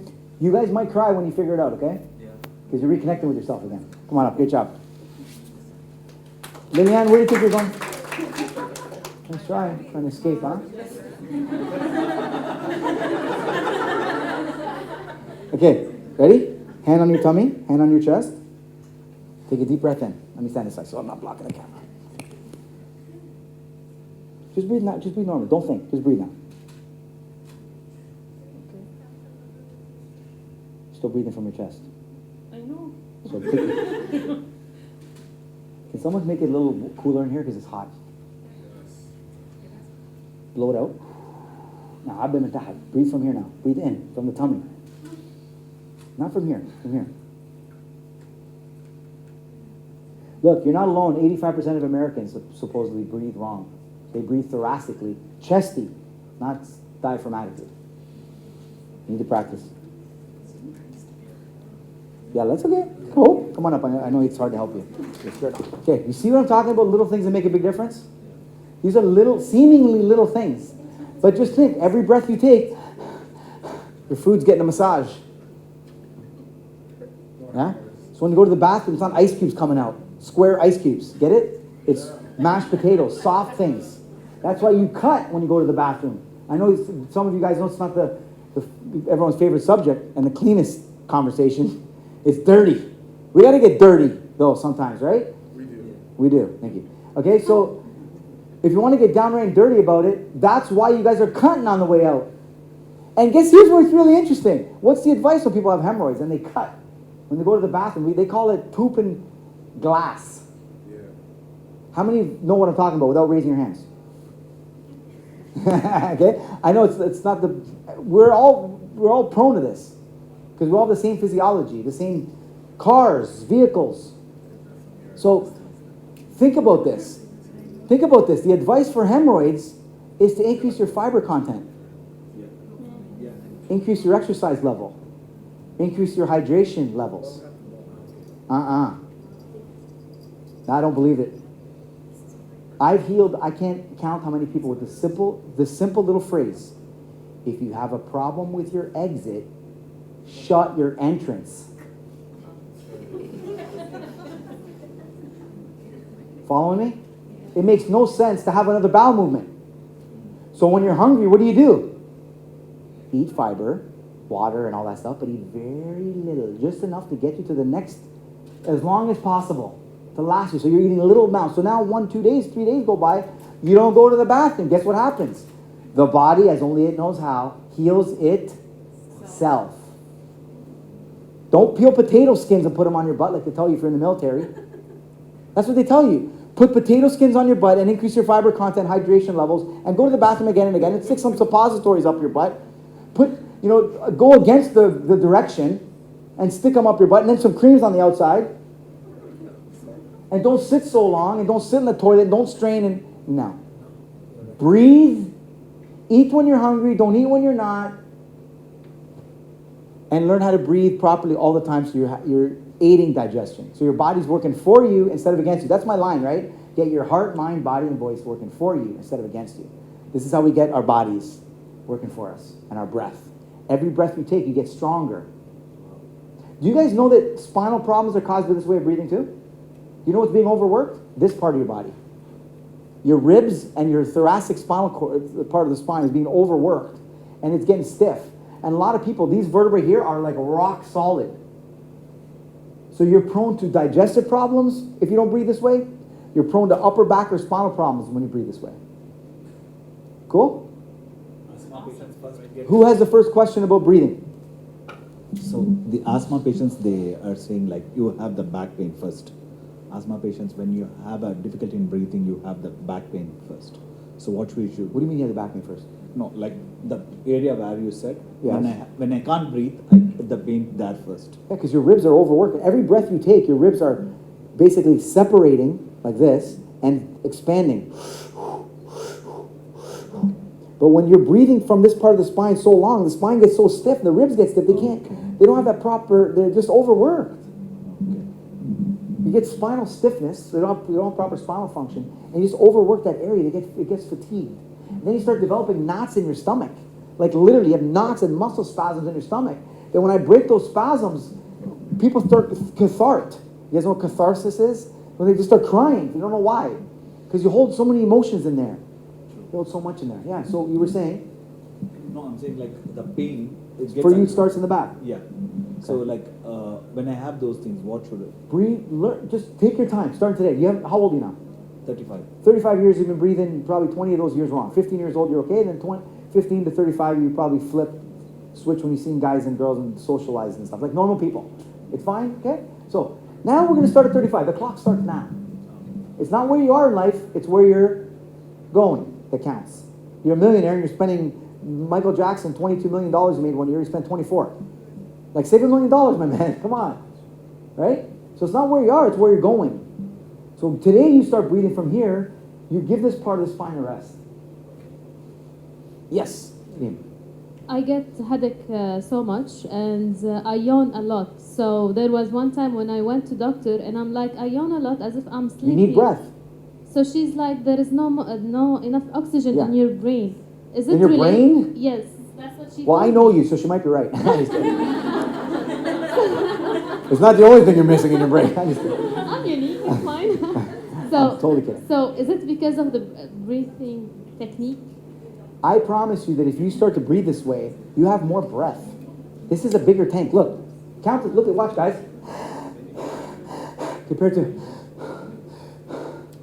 this is, you got two. Just think about it. You got this one tank. When you need to take a deep breath, you go to the chest, and you still got this at the end to get your clavicle up to get a little more extra breath when you're exercising, exerting yourself. So just shift the breath to there. It should change. Now you might be yawning a lot because you're sleepy. No, I swear no. It's not because of that. Yeah. I don't know if we know much about the yawn. I haven't really studied what's out there about yawning, to be honest with you, because I don't think if I'm, it's not going to be the sixth healing power. It's not even going to be something significant. You know what I mean? Like how you cut your toenails, it's not going to be a sixth healing power either. Although if you round your nails, you can get an ingrown nail, right? Like go straight across. So, but it's not going to help the masses. It's not going to transform the planet. You see what I mean? So I really wouldn't worry about that. I'd worry about shifting the breath from the top to the bottom if you're one of those thoracic breathers, upper breath. Normally, I used to take breathing like through my mouth. It won't be like the nose is not so like you're using your mouth. Yep. So, is there any problem, like difference or problem, you know, when you take inhale or exhale? Mouth or nose? Yeah. No, just when you're exercising, you will naturally go away from nose to mouth. In boxing, you know when a guy's tired when he starts breathing from his mouth. When a guy's chin dangling like this, he's going to get knocked out. See? So we know that you're going to, when you exert yourself, because it's a bigger hole, right? Add these two up, it's not as big as this one. Right? So I wouldn't really worry about that. It's not a significant thing. Even if you got one that's obstructed, 90% of people have one obstructed. Don't worry about it. You don't need to do surgery. It doesn't make a difference. You can breathe through something as thin as a pin, like a needle. I was going to say ibre in Arabic, a needle. That thin, you can breathe through it. Oudi, question. Oh. Do you think yoga classes would help in trying to learn Improve how breath? to breathe? I think it's a great idea because yoga is about breathing from your diaphragm. That's what they're teaching you. The difference is many of them just tell you to breathe that way, but they don't know how to shift it. The shifting process is tricky. I don't know anyone that does it in the UAE that can shift you from the thoracic to the. I'll tell you guys, 1 year I've seen so many patients and tried to help shift their breath. I couldn't make a fist at the end of that year. Literally, it took me another year for me to be able to make a fist again. I had to work on so many people's stomachs that I basically stopped doing it and started trying to teach it. So, but there is, if you have a really hard time, you know Roger Love? Anyone? Roger Love, you all know him. He's the one who's coached all the famous singers to breathe right, or to sing right, to find their nose, with their head voice and their chest voice and all that stuff, right? He's coached all of them pretty much, all the big famous ones since he was young. So I sent him an email. I said, "You're telling people to breathe from their stomach, but they don't know how. Just to tell you is not enough. So there's a shifting process involved." Yes, I'll pass it to her. I was just going to make a comment about the yoga.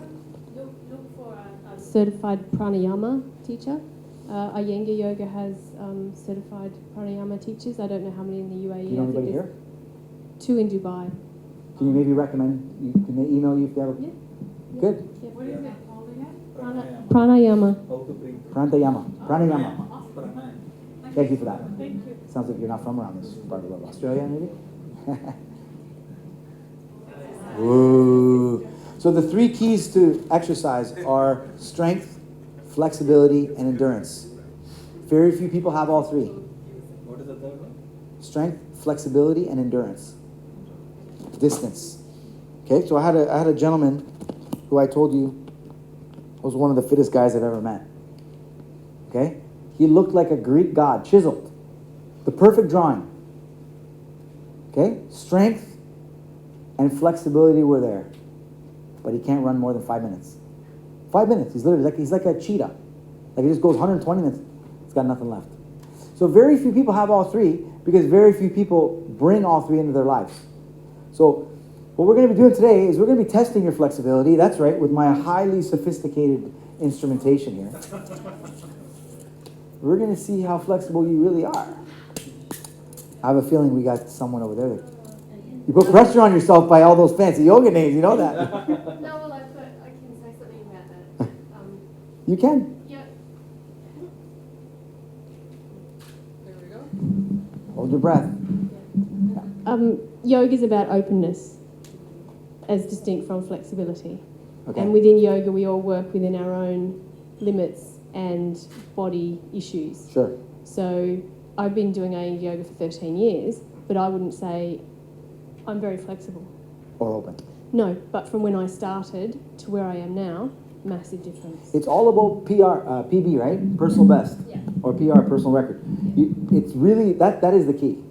Because it's not about comparing yourself to the person sitting next to you. It's about comparing yourself to yourself. You know, I can tell you as a hockey goalie, would you agree that it's important to be able to be flexible to stop the puck? How many of you guys know what hockey is even? Anybody? Okay, name one penalty you can get in hockey. Not ice hockey. Is it ice hockey? Ice hockey. Oh, no, sorry. Yeah, see, I know most people know what it is. Hey, there's a goalie, and the goalie got to be flexible. So we have to learn how to do the splits. So I started like this, it was it. And then I'd go a little more and a little more, and eventually, you know, so I think everyone's got the potential to be as open or flexible as possible, physically and mentally. But we're talking physically right now. So the 3 keys are strength, lean muscle mass, strength, flexibility, and endurance. Having wind, because you lose wind as you get older, right?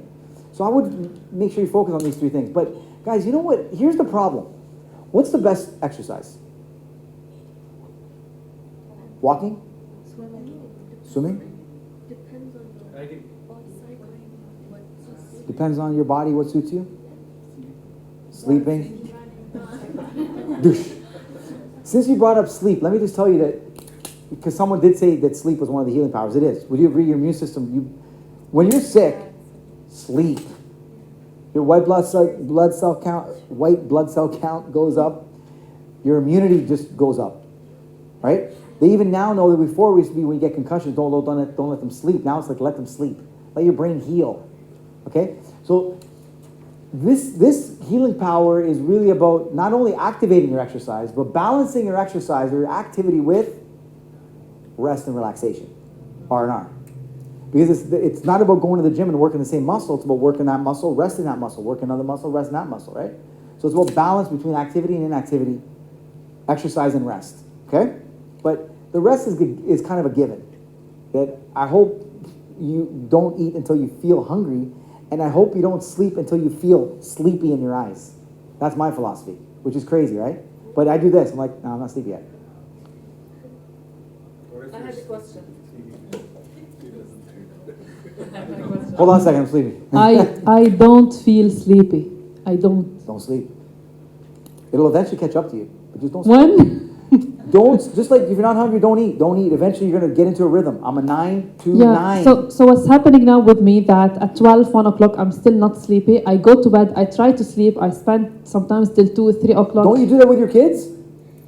You force them to sleep and they don't sleep? And they have school tomorrow? So let him go to school tomorrow tired. Then when he comes home, he doesn't nap and he goes to bed early the next day. You'll compensate. You'll eventually get to your rhythm. Okay. You need to find your rhythm, guys. That's what this is really about. Getting in touch with yourself. Now, maybe you're exercising late. That's why you can't sleep. I'm not exercising. So it's not that. It's not that. We're just going through the possibilities. That was a hell no, okay? Clear. Maybe you're stressed and you're thinking a lot, so you can't sleep. It's the psychology interfering with biology. See? So it's good to clear your mind. Say, you know what? I got this stuff to do. This stuff is stressing me out. But you know what? I'm not going to worry about today. I'm going to worry about tomorrow between 12 and 1 on my lunch break. I'm going to go sit at a specific place, and I'm going to deal with my mother-in-law, my father-in-law, my neighbor, my cat, and the tree that I don't like across the street. Okay?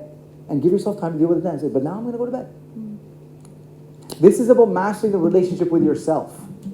Is to be clear, hey, self, I really want to sleep. What do you think? And the body says, yeah, but promise me you're going to deal with this issue tomorrow. Okay. And that's what I'm talking about, mastering your relationship with yourself. You might have another word for it. In yoga, they got all kinds of, getting in touch with your prana, right? Okay. Who wants to do, it's very simple. For those of you that are into yoga and other things, this is probably going to be potentially simplistic. Okay? But if you're doing this every day, or at least 3 days a week, for the rest of your life, I'm a happy guy. It'd be great. If everyone was doing this, it'd be fantastic. Okay? So let's stand up and do it together. It's really simple. What we're going to do is we're going to move our body every way it was designed to move. If you got time, you turn it into a 3-minute stretch routine or a 5-minute stretch routine. You're holding the poses longer. So which way does your neck move? Left and right. So let's look left and hold, and let's move right and hold and hold. Come back to neutral. Let's look up and hold. Come back to the middle, neutral, and then look down and hold. Simple yet? It's very simple, right? Ear to shoulder. Don't move the shoulder, just move the ear and the head. Then the other way. Wait till we add breathing to this. It's going to be amazing. Okay? What's the next joint down? Shoulders. So how do our shoulders move? Like this. So go this away and this away. If you do both together and you leave the ground, you kind of went too far with the exercise. You guys got a visual on that one? Okay, then you do the other shoulder. How else does the arms move? Left and right? Forget it. Now we're going to bring our spine into it. So spread your legs just a bit and just twist. Now, if you get really good at this, watch. Let me do it first. Okay? These are a little slippery, but I think it'll be okay. Now watch. I'm going to be able to look. I should be able to see you with my left eye. Right? I can see you, Ma. I can't see everybody, but I've seen you. Okay? Now I'm going to go the other way. I can see Australia. From here. What was your name? Aaron. Okay, I seen Aaron when I did that. Cool? So that's it. So it could be as simple as this today. Then tomorrow it's a little more. Easy, right? Now we're going to do the fun one. Which is your hips. Every human being can do this. You were born to do this. Your future generations depend on you doing this. Are you following me? We can cut that from the tape with me or the health authority. What did you tell them? Okay, now we're gonna do this. Can you get to your knee? Can you get to the bottom of the kneecap? You feel any ingrown hairs? Let's go the other way. Okay? If you got to your ankle on this side, you probably need to work on the other side. Easy, right? We only got the legs left. And I wasn't even counting. That's easy, been just a couple minutes, right? Now, if you need balance, use the wall. Okay, you're wearing skirts. I don't know if you can do this, but you want to be able to eventually just pull the leg back. Pull the leg back. Boom. I do this in the elevator every day. I call this the elevator stretch. When I'm in the elevator, there's no one with me. Then I just... Until someone comes in. I was like, hi. You bust. Okay, you got this on here. Okay, what's left? Any volunteers? Come on up here, Tino. I want you to compare Tino to Tino, remember? Thank you, Garen. Okay, so I want you to go towards the direction of the security guard downstairs. Oh, down. No, I didn't say touch your toes. I want you to touch security guard's head downstairs. So you got a long way to go. So get to your knees. Can you get to your knees? Your knees over here, man. What are you talking about? Yeah. Okay. So, you feel any tension here yet? Yeah. Or here? No. No, just above the knees you're feeling tension, right? So bend the knees just a little bit. Bend your knees. No, bend. Stop, just a little bit. Now go further. Go more. You feel tension yet? No. Okay, so that's good. So you can go further if you feel no tension. Feel tension yet? Okay, come back up. Come back. Reverse. So guys, look, you want to go to the point of tension, and then just, if it's just to a point of a little discomfort, it doesn't have, you don't need to say ow. Okay? So go as far as you can. Go as far as you can in the comfortable zone. As soon as you get to the uncomfortable zone, stop. Keep your knees locked this time. So that's about it, right? Yeah, that's locked. So look, you can do this. That's how you do it. Okay, so now you know your number. Next time you improve your number. You can do it seated. Please have a seat. You need the yoga mat? Okay. Legs straight ahead. Can you touch your ankles? See, look, he's almost there, right? So if you have carpet at home, you just make a line here. Or you just, if your wife doesn't care, just draw on the carpet if it's white. And then every day you go a little further. Okay? Until you get to your toes. Come on up. Let me tell you guys something. This is the most important muscle to work on for healthy low back. Thanks, Tino. You know that? Because when this muscle shortens, you lose the curve in the lower back that we're trying to protect with the 90 and 135, and you go this way and you start wearing down, then you increase the risk of, stage 1 is loss of curve of the spine, stage 2 is what? Disc. People say, I have a disc. You have more than one disc. Everyone has a disc. It's disc degeneration you don't want, or disc decay you don't want. Okay? So that's a very simple stretch. So we got that one. Okay? This is where I'm at right now. It's good. But it doesn't go back. When I was a kid, I used to be able to put my feet up and palms down. I could put my foot, I'm not kidding you, over my head, like this. Can I do that anymore? No. Do you need to? No. Just get close to your ankles and toes and keep that for the rest of your life by practicing every so often. Okay? If I did it, like for example, now if I did a good stretch to you guys with breathing, I guarantee you would go to your ankle. Because if you add breath, you want to try it? Come on up here. Another magic trick now, too. I learned this from Dr. DeMartini, taught me this. It's a really cool trick. Now here's what I want you to do. Let's all do it together. So I want you to do this. We're going to pretend we're birds, okay? Every time you breathe in, this goes like that. I don't care if you breathe from here or here. Okay? So.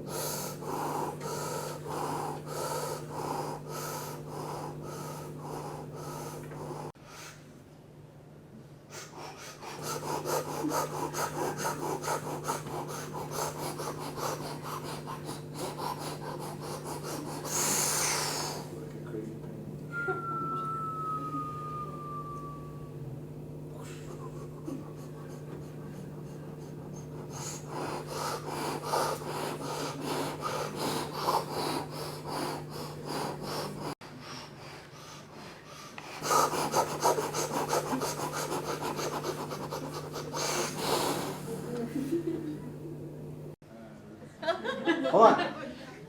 Let's try it now. Don't bounce. Don't rush. Just go down.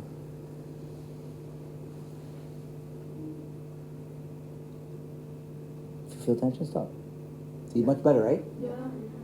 He keeps doing it, he'll go further. Most people think it's just about practicing the stretch. It's breath. Breath, breath, breath, breath. Well done. I'll pay you later. Okay? The last one, just like we did with our shoulders, we do with our ankles. You just stretch your whole body pretty much. Okay? Did you do this one? No. Add it. There's a ton of other ones. I'm gonna give you one that I think I invented. I've never seen this anywhere. Okay? But if I didn't invent it, let me know so my ego can come down a notch. This is for the office of professionals. Because this is how you sit. Now what I want you to do is I want you to put your hands around your knees, okay? And I want you to straighten your arms though. So it's like this. I'll do it standing. So the arms are spaghetti noodles, boiled, real loose. They clutch the ankle, and you push the knee, and the knee pushes towards the ankle, so pushes towards the floor. Where are you feeling it? Traps. Yeah. The trap stretch. Yeah. See that? So you go like this. Got it? Go like this. They do this in red light district or no? No? Okay. So you go like this, and then you go like that. Simple. You do it standing, you do it seated for your traps. It's a good trap because we didn't really stretch the traps and everything we did. So it's an important stretch. Cool? Who has the first question about stretching before I go into exercise? I want to go a little more into exercise. This side, anybody? Real basic stuff, right? Yeah. I want to give you some just simple basic stuff. Okay, great. So let's talk about exercise now. So here's the deal. Is it better to go to get a gym membership with your friends so that you can exercise on a regular basis? Or is it better to go running on the Corniche because it's something you can just do whenever you want on your own, but you don't really like to run? What's better? Running on your own when you know you don't like to run versus going to a gym with someone you like and you're more likely to sustain doing it. You still want to do the first one because you don't want to go to the second one. Yeah. Okay, here's what I'm telling you. Don't start something you're not going to be able to sustain. That's why I didn't give you the 3-hour stretch routine because you're never going to do it. When you do a 1-minute stretch routine, you might say, what else could I learn about stretching? You might expand it just a little bit. But I would recommend doing something that's more likely to be sustainable. So if it's gym, socializing, linking it to social, do it. If it's swimming and you like to swim, great. If you don't know how to swim, don't do that exercise. I read kids' books, some of you guys might know. And one of my books called Move Your Body, it's a cartoon book, and they ask, what does exercise mean? It just means move your body. The book is called Move Your Body. And it's like, okay, what's the best way to move your body? Well, I think running is the best because I'm a lion. No, I think climbing trees is the best because I'm a monkey. No, I think swimming is the best because I'm a dolphin. If you're a dolphin, don't climb trees. So many people do that. They sign up for gyms or activities that they're never going to sustain. Unless it's linked to your purpose, this is my definition of insanity. What do you think? What definitions are you aware of? Definition of insanity. Doing the same thing over and over again and expecting a different result. I believe that's the outer definition of insanity. The inner definition of insanity is expecting to sustain something, to start or sustain something that isn't important to you. That's the definition of insanity. Because there's no way you'll keep it up. No way. So it's got to be linked. If you're not already exercising and already loving fitness, you better link it to what you're good at. I used to link coming to my clinic for maintenance care for my patients to their kids. It's not about you. Not coming here about you anymore. It's about your daughter. When your daughter says, Mommy, what you do about my back? You're going to say, honey, I've been going to the chiropractor for 20 years. She's like almost crying when I said that. I said, we found it, right? Boom. She shows up consistently all the time. Why? Because she's thinking about her kids. She can wake up for her kids. I have a saying, if you can't wake up for it, it ain't worth it. You'll see how this applies to the laws of inspiration in a moment. Anyways, exercise is simple. Do something and commit to something you're likely to sustain, that you like, that you enjoy anyway, whether it's dancing, running, swimming, whatever it is, biking, lock it in. Try to be aware of strength, flexibility, and endurance, those 3 things.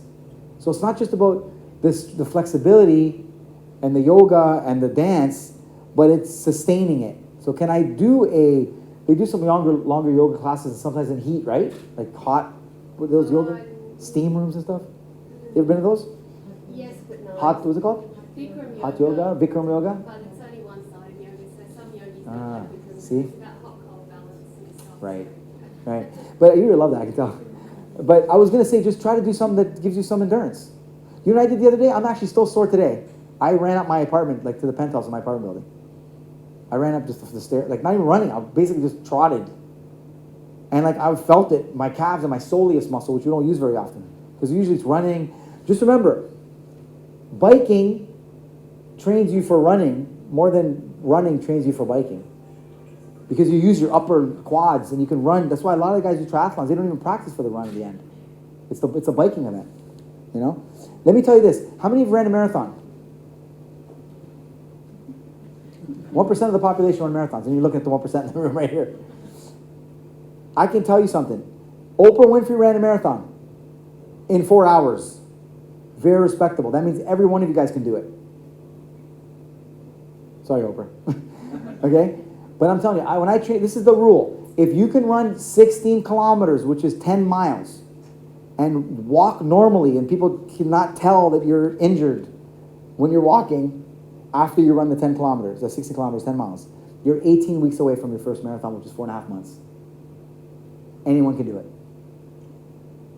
But guess what? If it's not important to you, it's not going to be done. But if you're doing it for a cause that's important to you, you might do it, right? If you're doing it with family, you might do it. If you're doing it to raise money for something, you might do it, right? So link it to what's important. Who has the first exercise-related questions? Question? Anybody?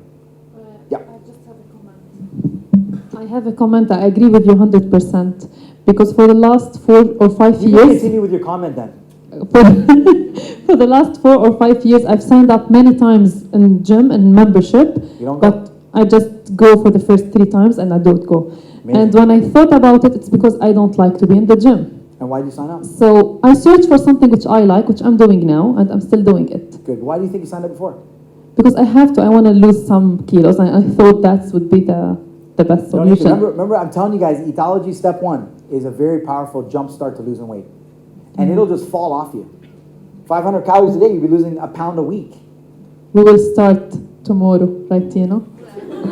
Tomorrow, one more day to enjoy. One more dinner today. How was the accent? Pretty good? Other questions? Other comments? Questions? No? Okay, interesting. Let me just tell you guys, memberships at gyms, you know that they overfill the gym, like a lot of times they overbook a plane, right? Yeah. So the gym can never actually handle every member coming. Yeah.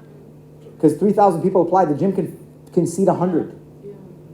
So they're banking on the fact that you will apply and not come. You'll pay and not come. And people always say, oh, I don't have any money. Trust me, we're pretty stupid with our money. We really are stupid with our money. So, I felt like Donald Trump when I said that. That's bad. I've been watching him too much. Hope I didn't do this with my finger. Okay. Yes, the other thing is that, you know, memberships go up January, and then they go down. So March is no one there. Jan, Feb, people are, then March no one's there. Then it picks up again May, before the summer. You gotta get into your bikinis, right, guys? Number 5, what's the 5th healing power? Ladies and gentlemen, sleeping. Yeah, I'm just gonna, like, it's a good point, but I wanna just add this, that, you know, when you exercise, you often find that you may need a little more sleep. So you may go to 8-9 hours. You may find when you exercise, all of a sudden, oh, I thought my meal number was 2 a day. It's not. Now it's 3. Or I'm craving more proteins. I might be right. Even though I don't like that kind of stuff. See? So it can change. So you want to balance activity and activity, balance exercise with rest and relaxation. 5th, I just gave it to you. It's a no-brainer. All right, why did I leave this for last? Because this will trump everything else. Not Donald Trump. You know what I mean, though. Sorry, Donald, I'm not plugging everything. But you follow me, right? This will trump everything. Do you know when my first year as a doctor, I noticed something that was really strange? I'm like, I went to school because I heard that the spinal cord, if you clear the nervous system, the pathway from the brain to the body and the body to the brain, everything, people just heal. And people will come because of sports injuries and this kind of stuff and slips and falls and accidents. But that lady has a headache, not because she fell down or because her pillow's wrong. She's using the best pillow in the world, Therapeutica, by the way. And it's not that. It's not her. She's not boxing, taking hits in the head. No. It's not a car accident. She's worried about her kid. They diagnosed him with ADD. She's worried. This guy over here, his headache starts. He says to me, I got a pain in the neck. And right when he had an argument with a guy at his work that he calls a pain in his neck. Like, that mother stabbed me in the back. Guy comes in with back pain. I'm like, hold on, this is a little weird. I don't get it. Physical complaints are generally caused, more than anything else, in my opinion, because of stress, which is the word we like to use, or getting emotional. Emotional instability is the number one thing that will cost a business, and I work with CEOs on this. I say that the success of your business is directly proportional to your emotional stability. The stability of your business is directly related to your emotional stability.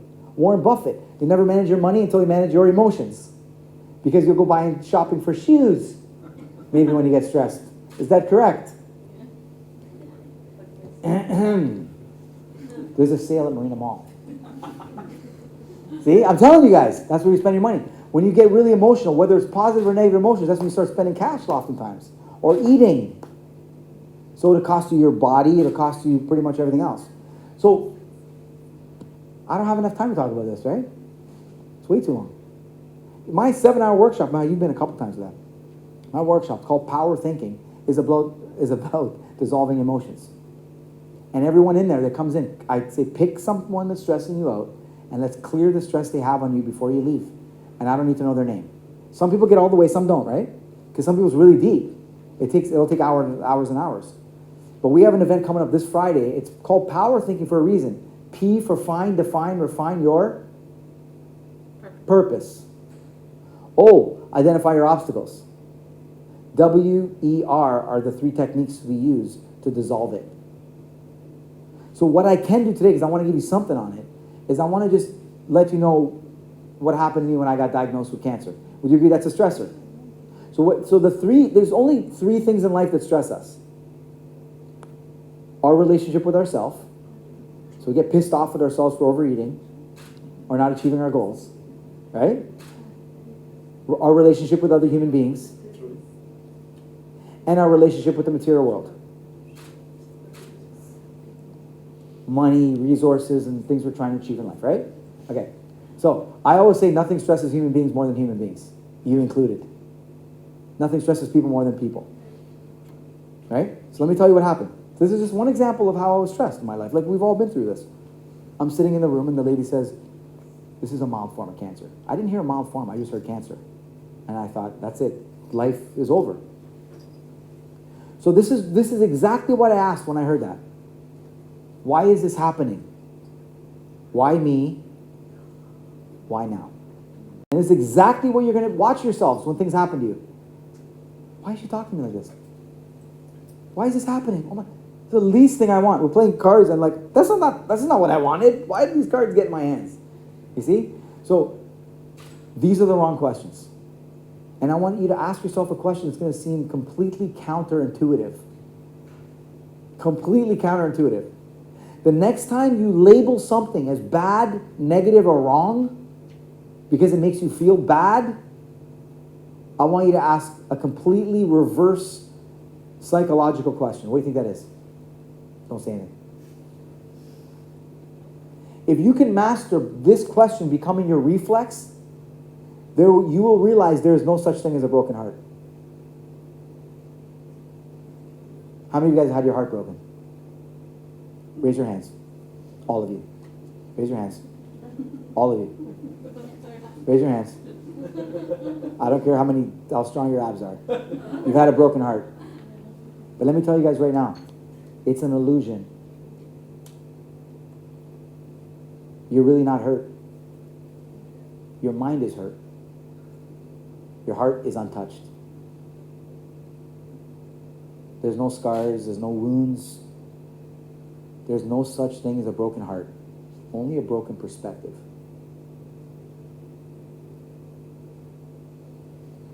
Yeah? It's not theory. Here's what you need to do. And here's where you need to start practicing.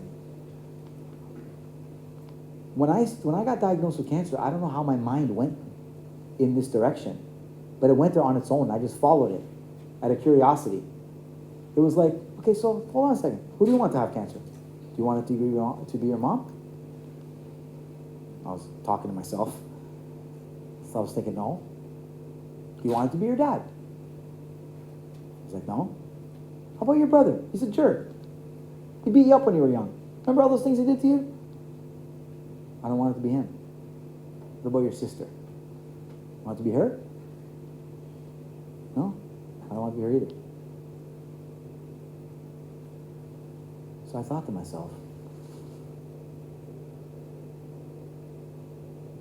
maybe this is not a crisis. Maybe it's a compliment. Maybe I got this because I can handle it. Maybe I got to just step into some bigger shoes. So the question I'm giving you right now, I'm giving you the answer. You need to ask yourself, what is the benefit of that girl breaking your heart? Feeling like you broke your heart. What is the benefit of her leaving you? What was the benefit of her leaving you?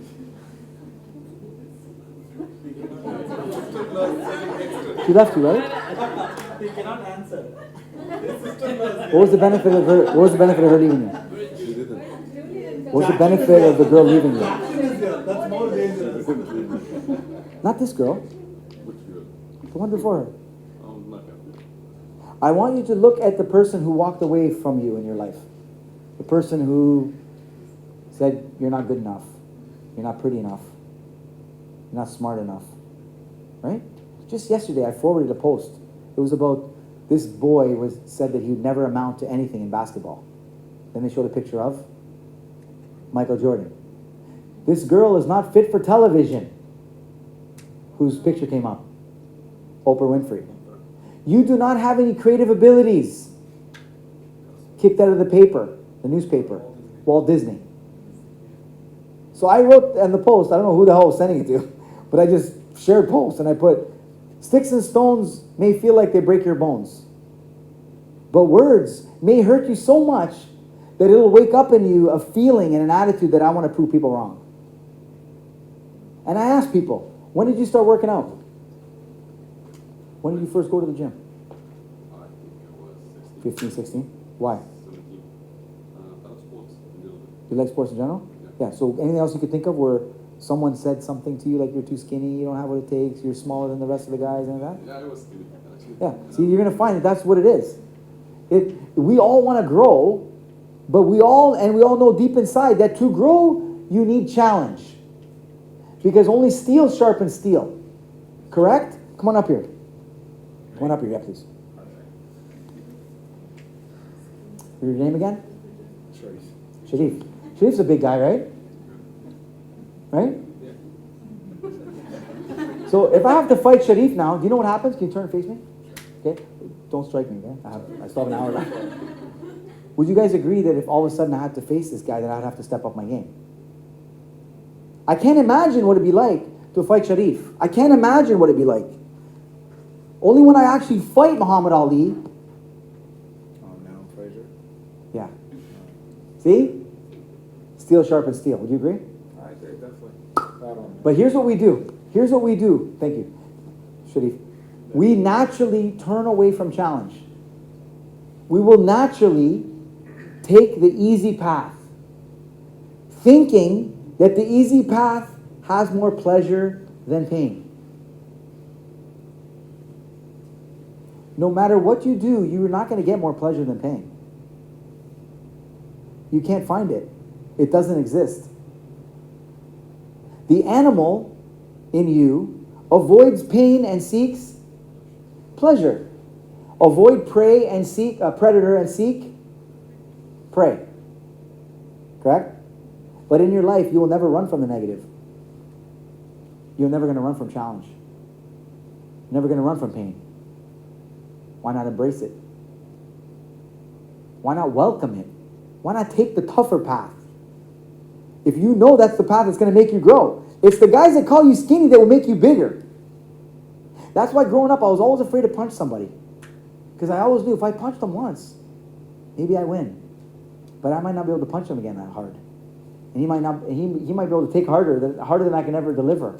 I always knew that deep down. I did a root canal on 2 teeth here with no anesthesia when I was 15 years old. Because of a quote that I heard from Bruce Lee, I think, or it was the Bruce Lee era anyway.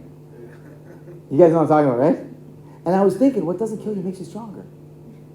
So that means if I have a root canal with no bench, no anesthesia, then I'll be stronger. I don't think it worked, you know? But that's not the point.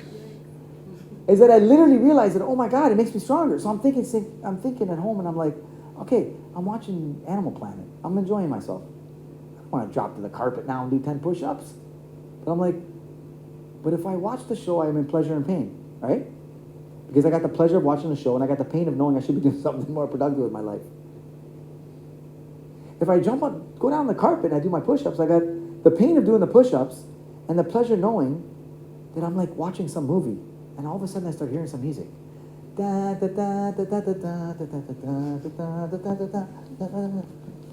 what I'm talking about, right? Rocky. So no matter what you do, you're going to get pain and pleasure. Why do I say this? Because when you realize that no matter what you do, you're going to get pain and pleasure, you're actually going to start aligning with your purpose instead of being a pleasure seeker. You're going to actually start aligning with your angel instead of seeking your animal. You're going to stop doing the things you label as pleasureful and doing things that are more fulfilling. Because I know deep down, you guys all want to do something amazing with your lives. And there's no greater thing than service. Nothing. Because there's greater than a paycheck is someone saying thank you. That is the greatest feedback you're ever going to get from an audience if you're a speaker. Ever feedback you're ever going to get from a customer, a patient, a client, is when someone says, you really put your heart into this work, man. I really, really appreciate it. So when those moments happen and you feel that gratitude and, oh my God, I really love doing this thing, you need to write it down. I'll never forget a note an 18-year-old bodybuilder gave me. This giant 18-year-old kid walked up to me after a workshop, and it was so hard for him to do this. I could just tell. He was like shaking and sweating, you know? And he walked over to me. He took a piece of paper, guys. I swear to God, I'm not kidding. It was this big. It was this big. And he crumpled it up so small. And he walked up to me and said, got something for you. Thanks. I said, hold on, come here. Can I open it now? I was like, how about can I open it now? He's like, yeah. I said, hold on, stay here. I don't go. Here. I open it up. And it said, any guesses? Thank you. In another way. He just basically said, I will never forget you. I got, Jennifer Lopez, she always talks about goosies on American Idol. I just got them. I got the goosies. And she's onto something when she does that, you know? She's onto something.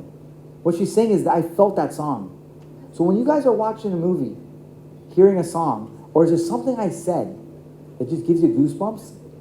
I'm speaking to your heart, not your head. Remember, your heart has a brain, but your brain has no heart. The purpose of your heart is to house your purpose. The purpose of your mind is not. The role of your mind is the mind's business, and let the heart lead the way. How can your fearless heart lead the way if you have a fearful mind in the way?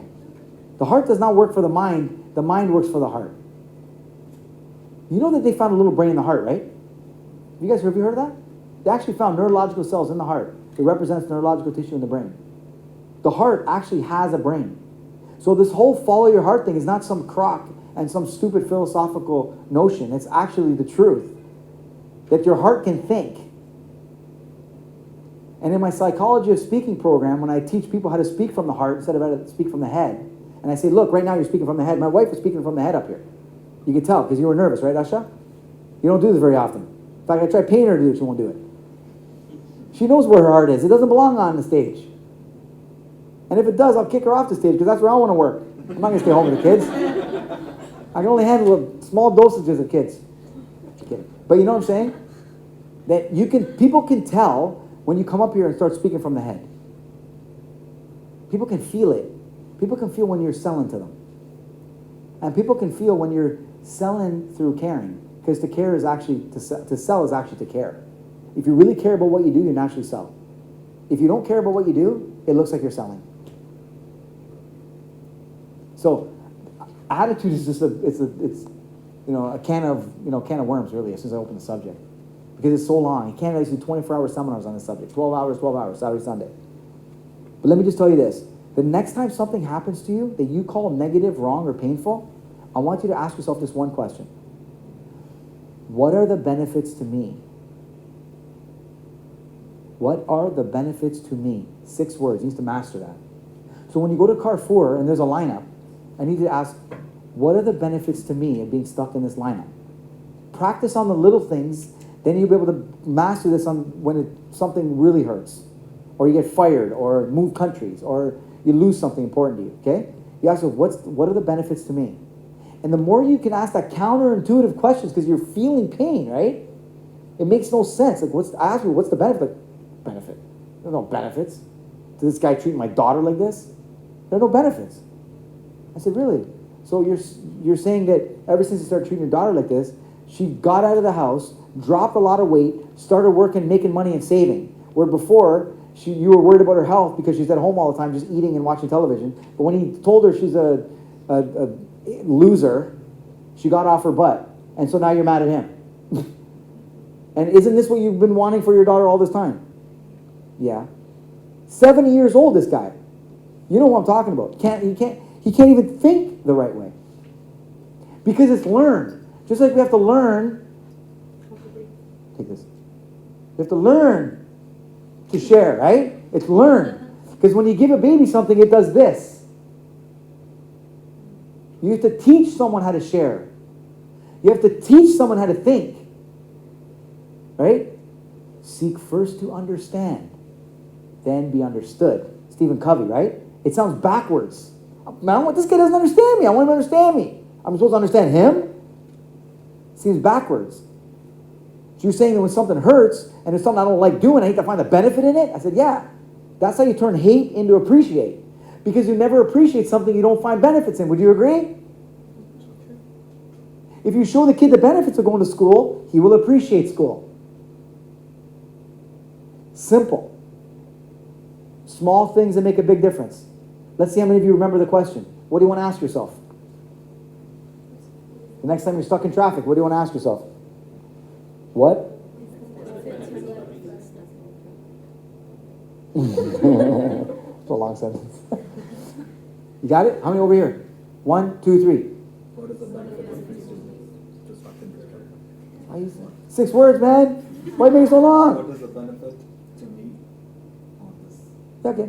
What are the benefits to me? What are the benefits to me? Or simply, want me to make it easier? Make it easier for you? Yeah. 3 words. What's the B? Okay. Simple. What's the benefit? What's the benefit? What's over and over again? Because I guarantee you, just try it on something that stresses you. Let me give you a real example. Let me give you an example that touched my heart so much. I swear to God, it was the most awkward thing for a secretary to walk in on. The secretary walked in on me and another man. I know it sounds bad, just listen. So I said, so what is you know why I'm here?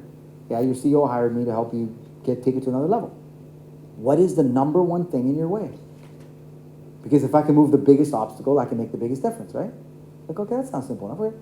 So he thought about it, and he started crying. I said, why are you crying? He's like, I realized what the obstacle is. So what is it? I said, my dad. Is your dad a partner in the company? I don't get shares or something? He's like, no, but it's my dad. Is your dad alive?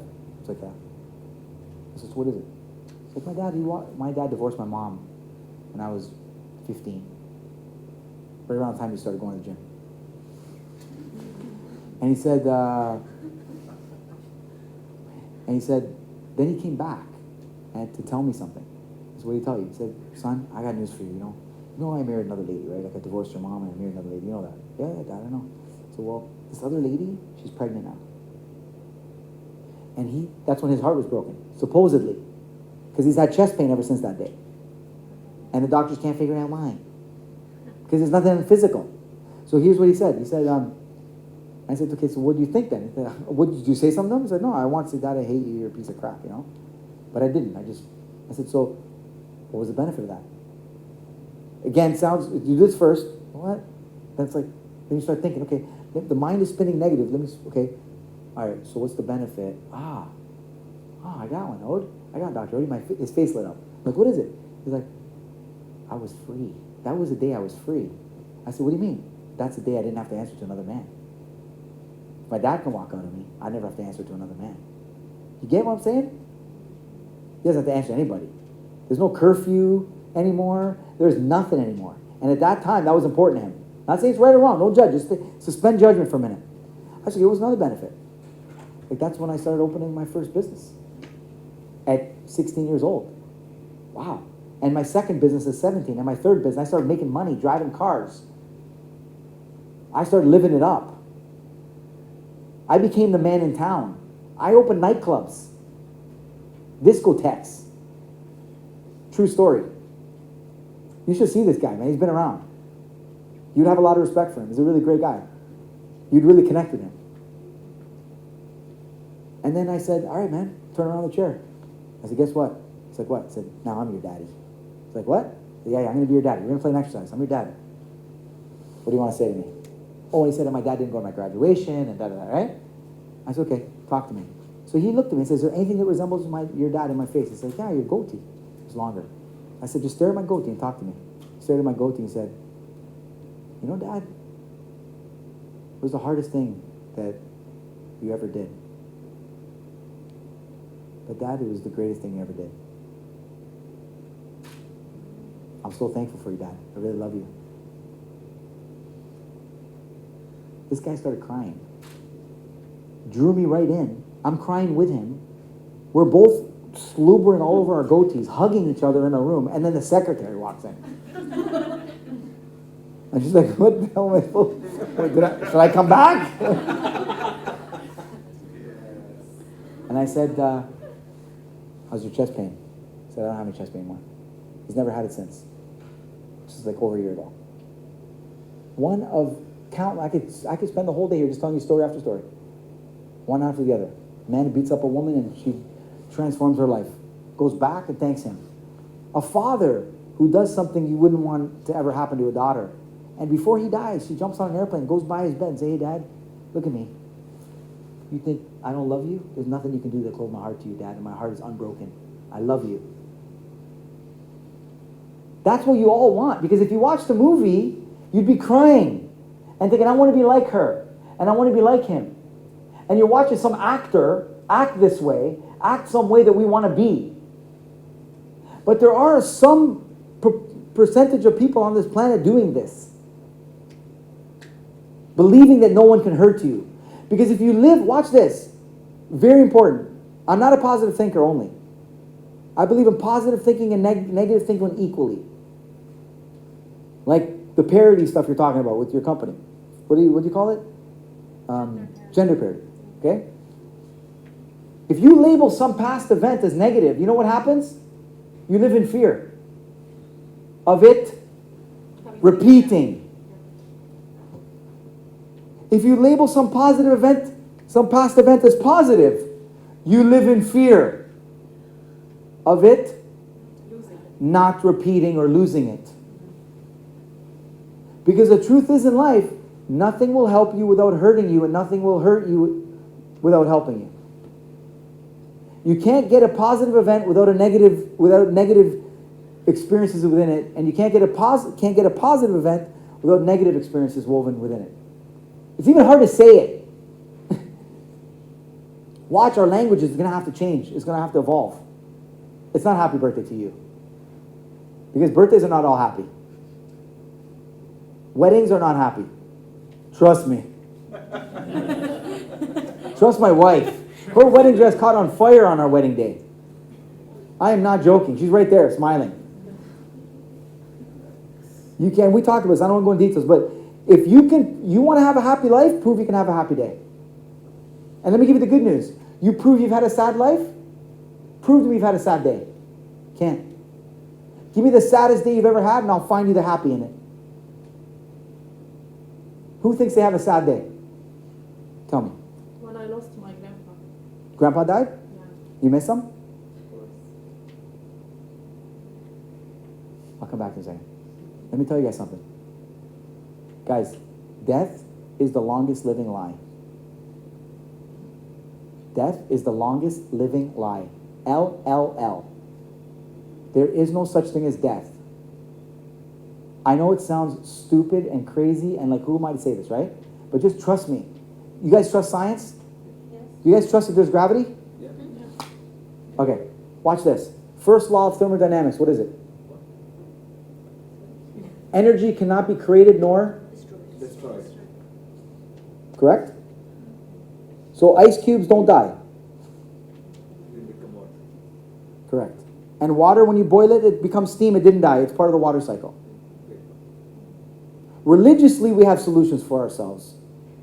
Scientifically, I just shared one with you. We have that for ourselves. Yet the mind still can't comprehend that something is not here anymore. You know why? It doesn't need to. You're trying to force your mind to believe that there's something's missing or gone when it's not. It's not. What do you miss? You guys want to work on this? You want to see a live transformation right here on this? Sure. She will never cry again. I guarantee you that. Do you want to do this? Come on up here, bring your chair. We might go over a little bit, but I think it'll be worth our time. Welcome. Did I just do a summary? What the hell happened? Yeah, you did. Okay. She thinks something's missing, right? Okay, watch. What do you miss the most about your grandfather? And don't say everything, because it's not true. His words, his hugs. I used to spend lots of time, sitting next to him. So Okay. Liliane, usually when you lose a male figure in your life, especially a father or a grandfather, usually you miss wisdom, advice, or intelligence. of course, advice. Yeah. Okay, that's what you meant by words, right? Yes. Words of advice or wisdom, Yeah, of guidance. course, yes. Is that correct? Yes. Do you see anything missing that's more important than that? Or is that the most important thing that you feel that's missing? From him, you mean? Yes. There's lots of things, but I want to prioritize. Remember, if I can find the biggest thing, I can make the biggest difference. So the thing you miss the most is his wisdom or words. His words, yeah. Can we put that up there? Yes. Is it anything higher? Like I miss his hugs love, more? His love. It's never love. And it's never caring. It's always something under that, because that's an umbrella. People love in different ways. So love could be generosity, right? Love could be, he gave me advice. Love could be hugs. But it's never love, it's something under it. So which one is it? Words or hugs? Or something else under love that you could think of?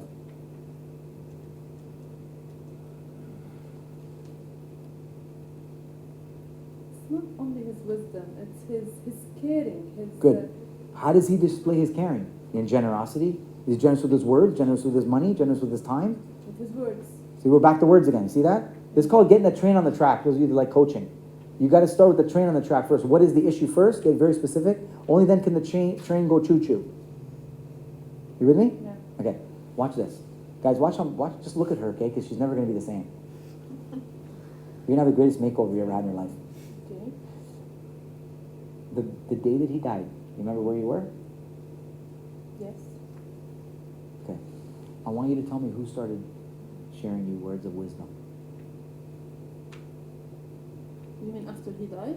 The minute you realized he died, Yeah. what was the first word of wisdom you heard?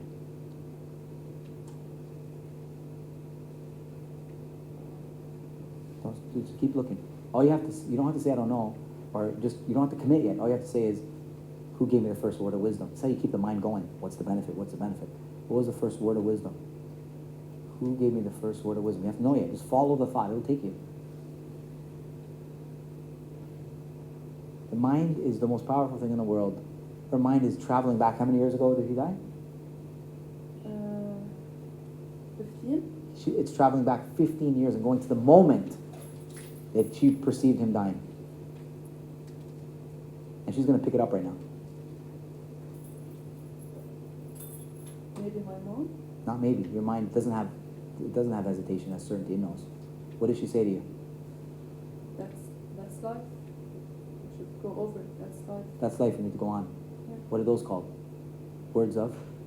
Wisdom. Right. So it already showed up. Where else did words of wisdom show up after that? Who's the next person? Your dad? Yeah, maybe. Yeah. What do you say? Same thing. The same. Life goes on. Yes. Where else? Who's the next person?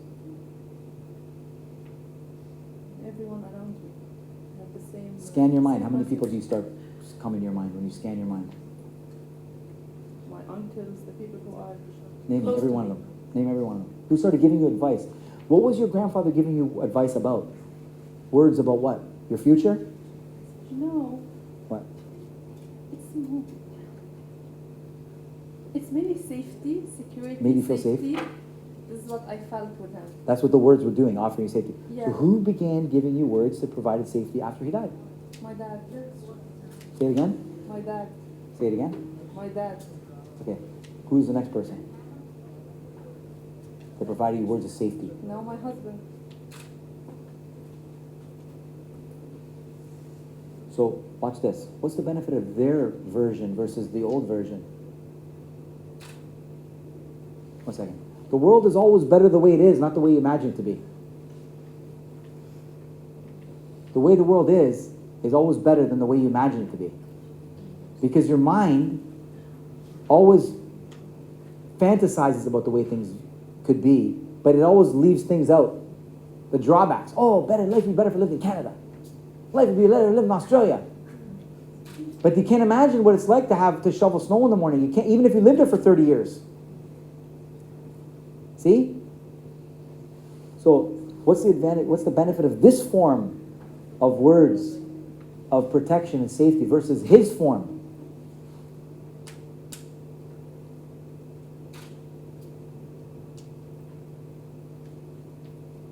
The first word should come to your mind is variety.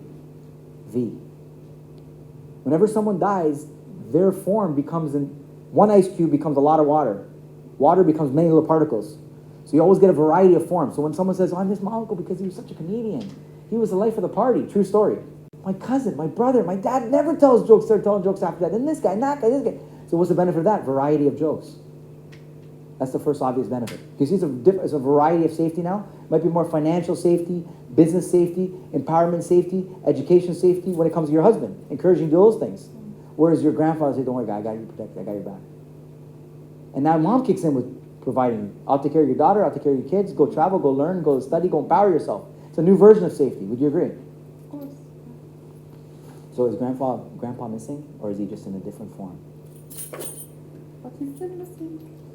Is the words and the safety the words provide missing, or is it still in your life? No, it's still in my life. So that's not missing. Now watch this. Thank you so much for being patient. Oh, don't leave yet. But guys, watch this. I only did one little thing. But if I kept going with every single thing she perceives as missing, guess what? She'll say, I'll say, so where's grandfather? She won't be able to say he's missing anymore. Say, I feel him here. Okay.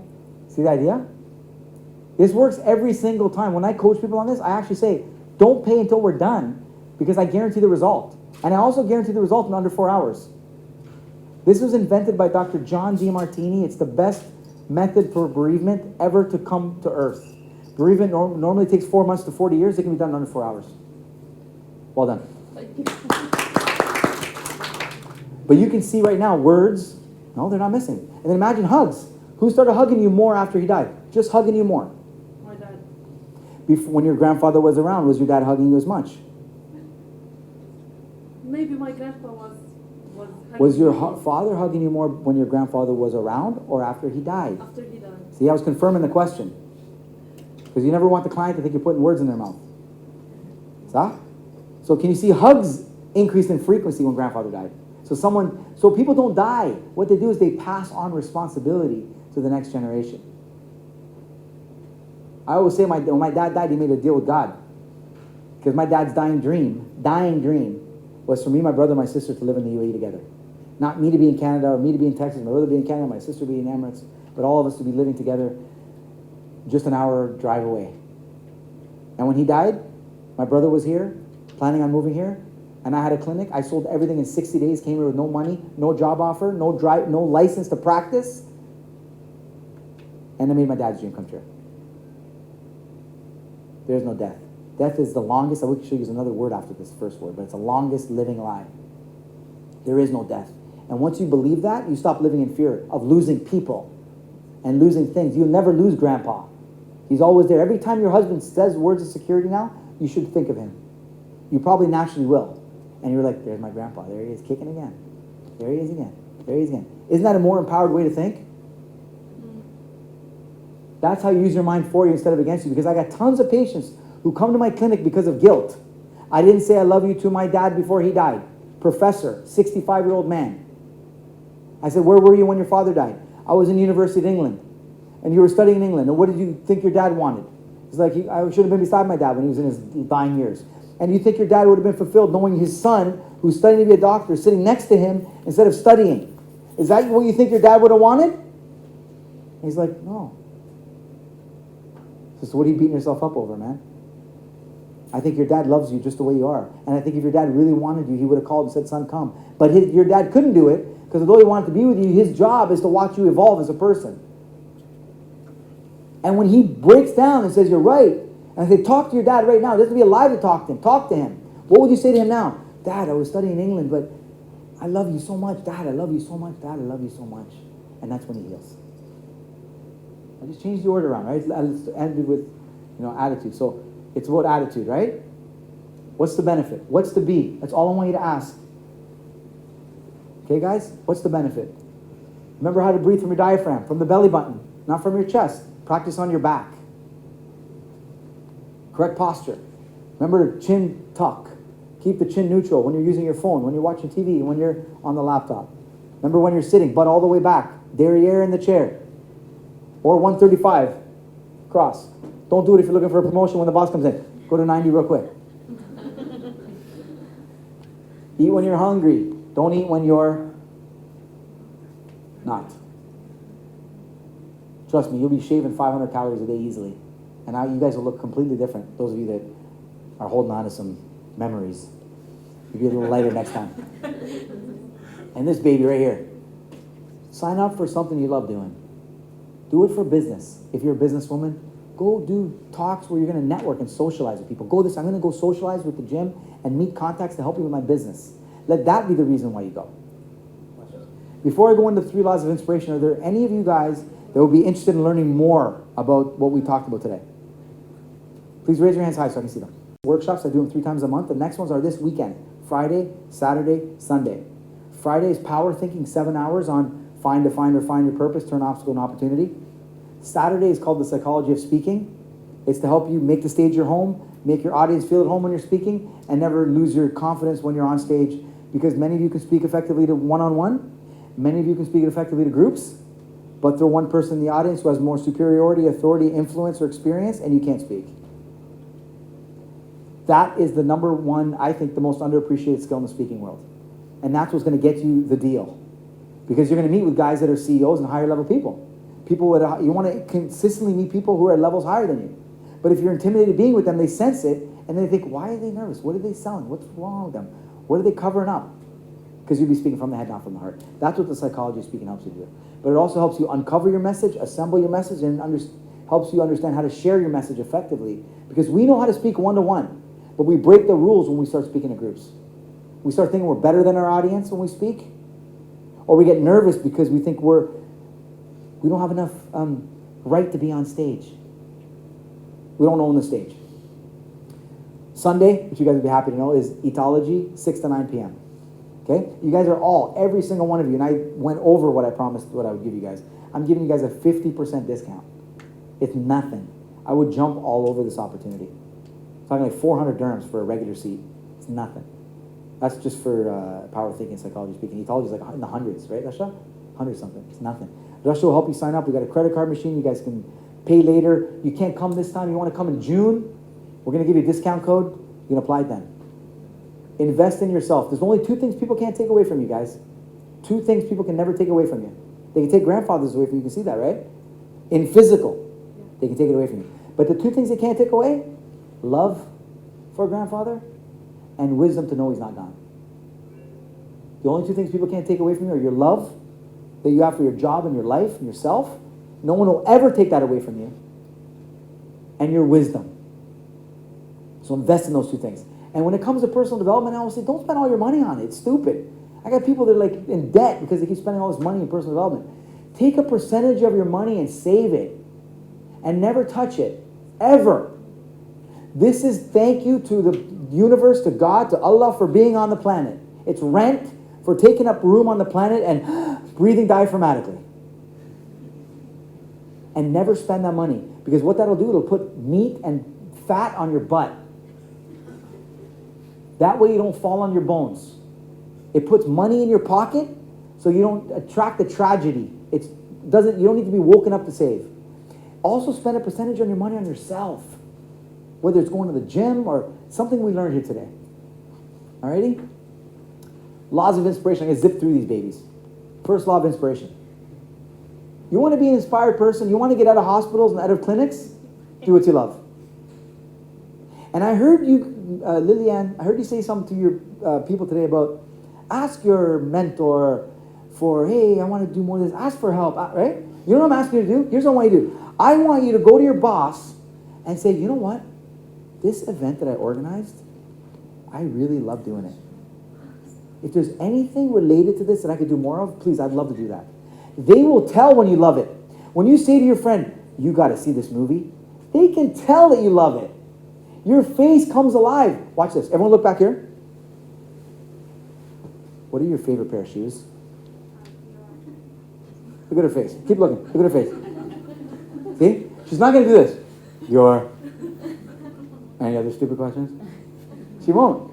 She's still smiling. Look. You see her in the bathroom. Just look down at her shoes. She'll be like, huh, you like them? This is heart.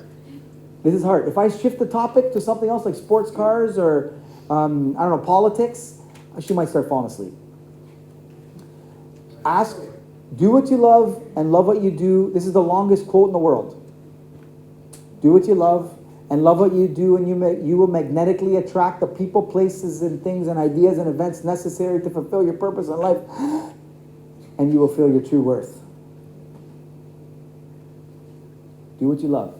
That's what you're put on the planet to do. Can you guys tell I love speaking? Is this a job? It doesn't matter how much I get paid or how much I don't get paid. It's the same. See my free volunteer talks with some kids in schools and stuff. I got one coming up to 600 kids this Thursday. Aldar Academy, 600 kids there. It'll be exactly the same. Because I love it. I'm not in the clinic anymore. Does that mean I don't love treating a little old lady who has neck pain? I love doing this more. Want to know the truth? I love this more. Is that wrong? No. Someone treating that old lady? Someone's taking care of her, right? I'm not doing her any good. Wishing I was doing something else. You would do your company justice if you figure out while you're working here what you really love and put your heart into this until you get there. Because then when you get there, your client, your ex-company will still be your client. The place you used to work for will become your client. They'll become your network.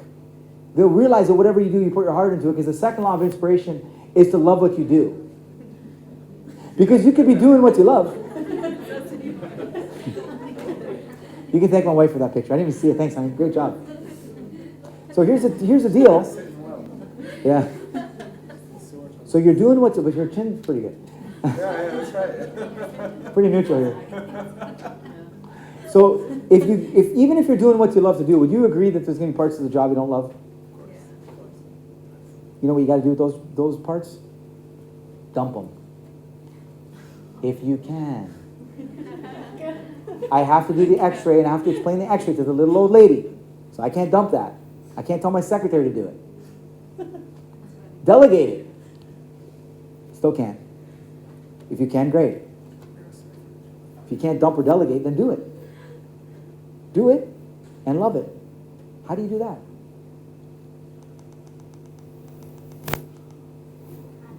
What are you going to ask? What's the benefit of explaining an x-ray to a little old lady that I hate? No, not the little old lady. The x-ray. The x-ray is the part I hate, not the little old lady. I love her. Okay? I say, the benefit is I get to sharpen my communication skills, speak more concisely and precisely. The benefit is I can tap into my emotional intelligence and have empathy for this person who really needs to do this. I get to focus on being most time efficient. I find the benefit of I say, okay, you know what? I'm going to have pain and pleasure doing this. Might as well just do it. And the third law of inspiration is one of my favorites. So simple, but I guarantee you're not doing it. I guarantee I struggle doing it. My wife knows. But I guarantee once you tap into this little thing, it could literally transform your life. Because this is the reason, this is how I bought the clinic, because I made so much money doing this, guys. I made so much money serving people, where people were happy to pay a large fee because I'm not cheap. This is it.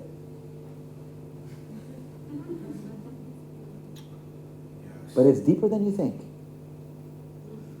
Here's what I did. I noticed that if the little old lady was scheduled at 9 a.m. as my first patient, I would not leave out of bed.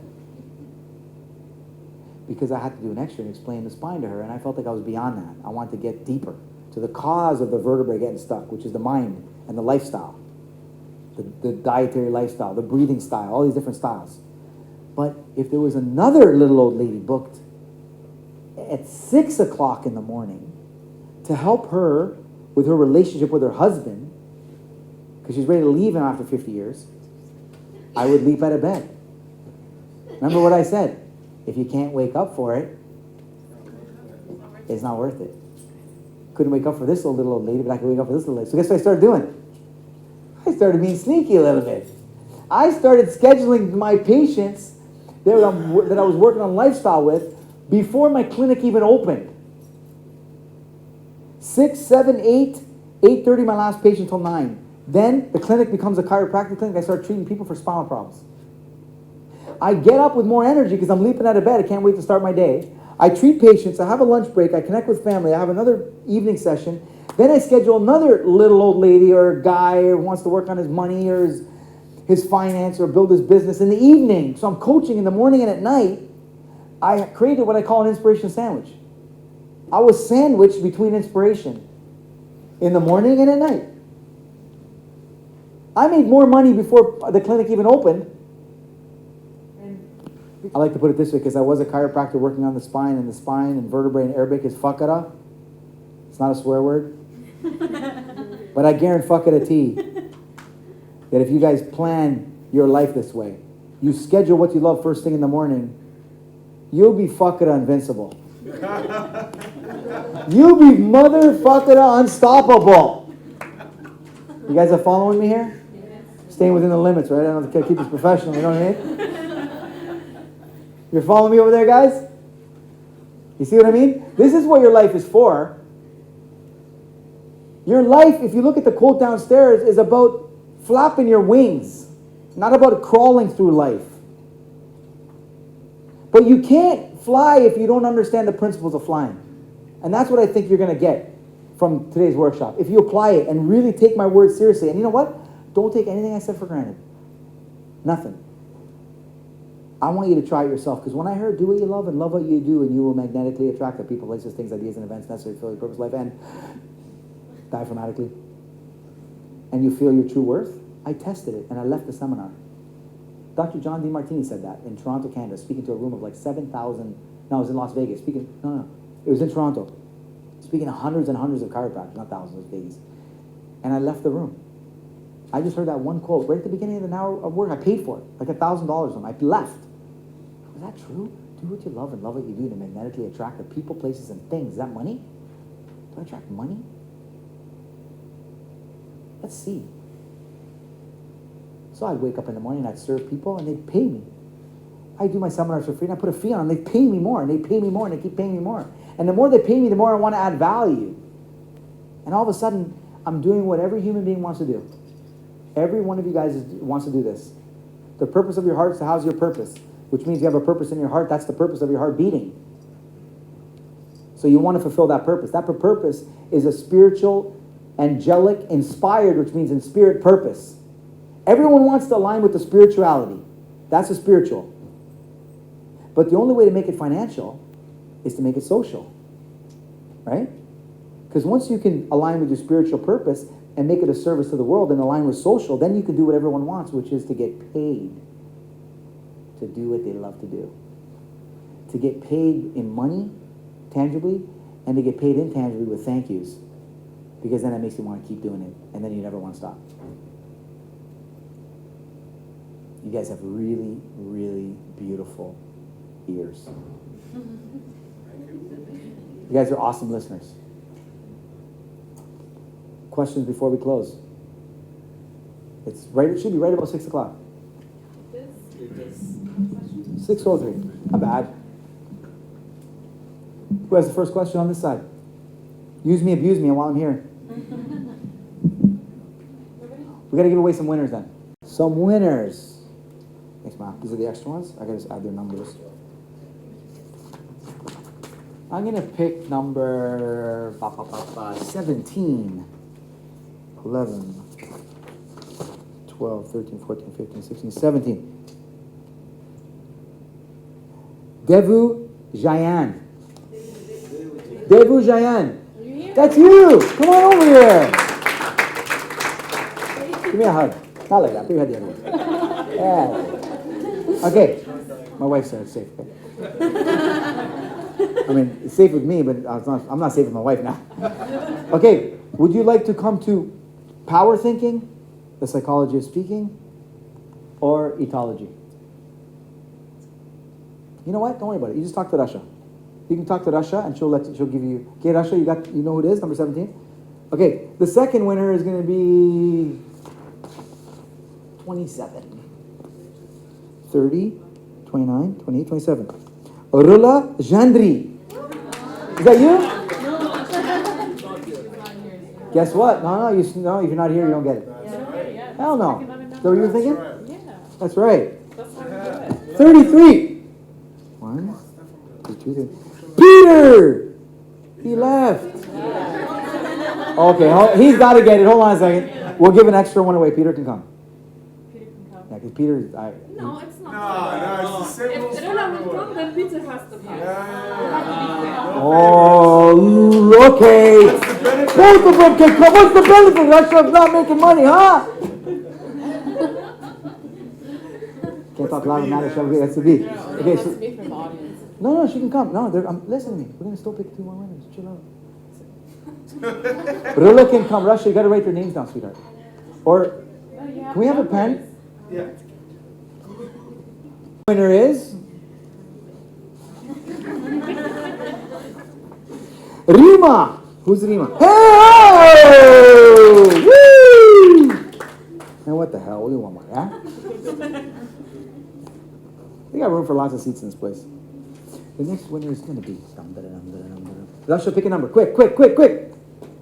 12. 10, 11, 12. Jacqueline Caesar! Hey! Congrats. Did you want to come? I forgot to ask them. Maybe they didn't want to come. Did you want to come to the workshop? Yeah. Are you sure?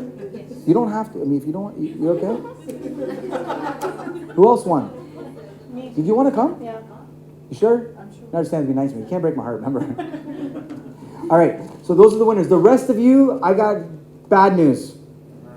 I can't give you a free ticket. But I have good news. You get a discount code. Or you can just pay for a ticket right now, lock it in. It's nothing. Rasha, get ready. So I talked So about. what's the discount? Just tell me. 50% off. Guys, a regular seat is 850 dirhams. I used to charge 3,000 for these. I'm not kidding you. I'm trying to get it to the masses, so I reduced my prices a bit. So 850 dirhams, that's for a regular seat. 1,200, this is before the discount. Okay? And 1,200 dirhams for a VIP seat. The VIP seat comes with, I just don't understand about my purpose. I'm not clear about it. How do I, and then I can help you with that, you know? So both of them are discounted. So it'll be instead of 850, it's 425, and instead of, yeah. So this is Friday, this coming Friday, 25, Saturday 26, Sunday 27. Yeah. One free ticket, right? It's basically 50% off if you want to come by yourself, or it's a 2-for-1 if you want to bring somebody. Oh, this is 7 hours. Find, define, refine your purpose, list your obstacles, take your number 1 obstacle and dissolve it. Psychology of speaking, clear your speaking fears, step 1. Uncover your message, assemble your message, share your message. This is only 3 hours, 7 hours, 7 hours, 3 hours, 6 to 9 p.m. We're going to cover steps 1 to 7. Those of you that have to leave, such as those leading the way, I love you guys so much. Thank you for coming. Good luck with your yoga.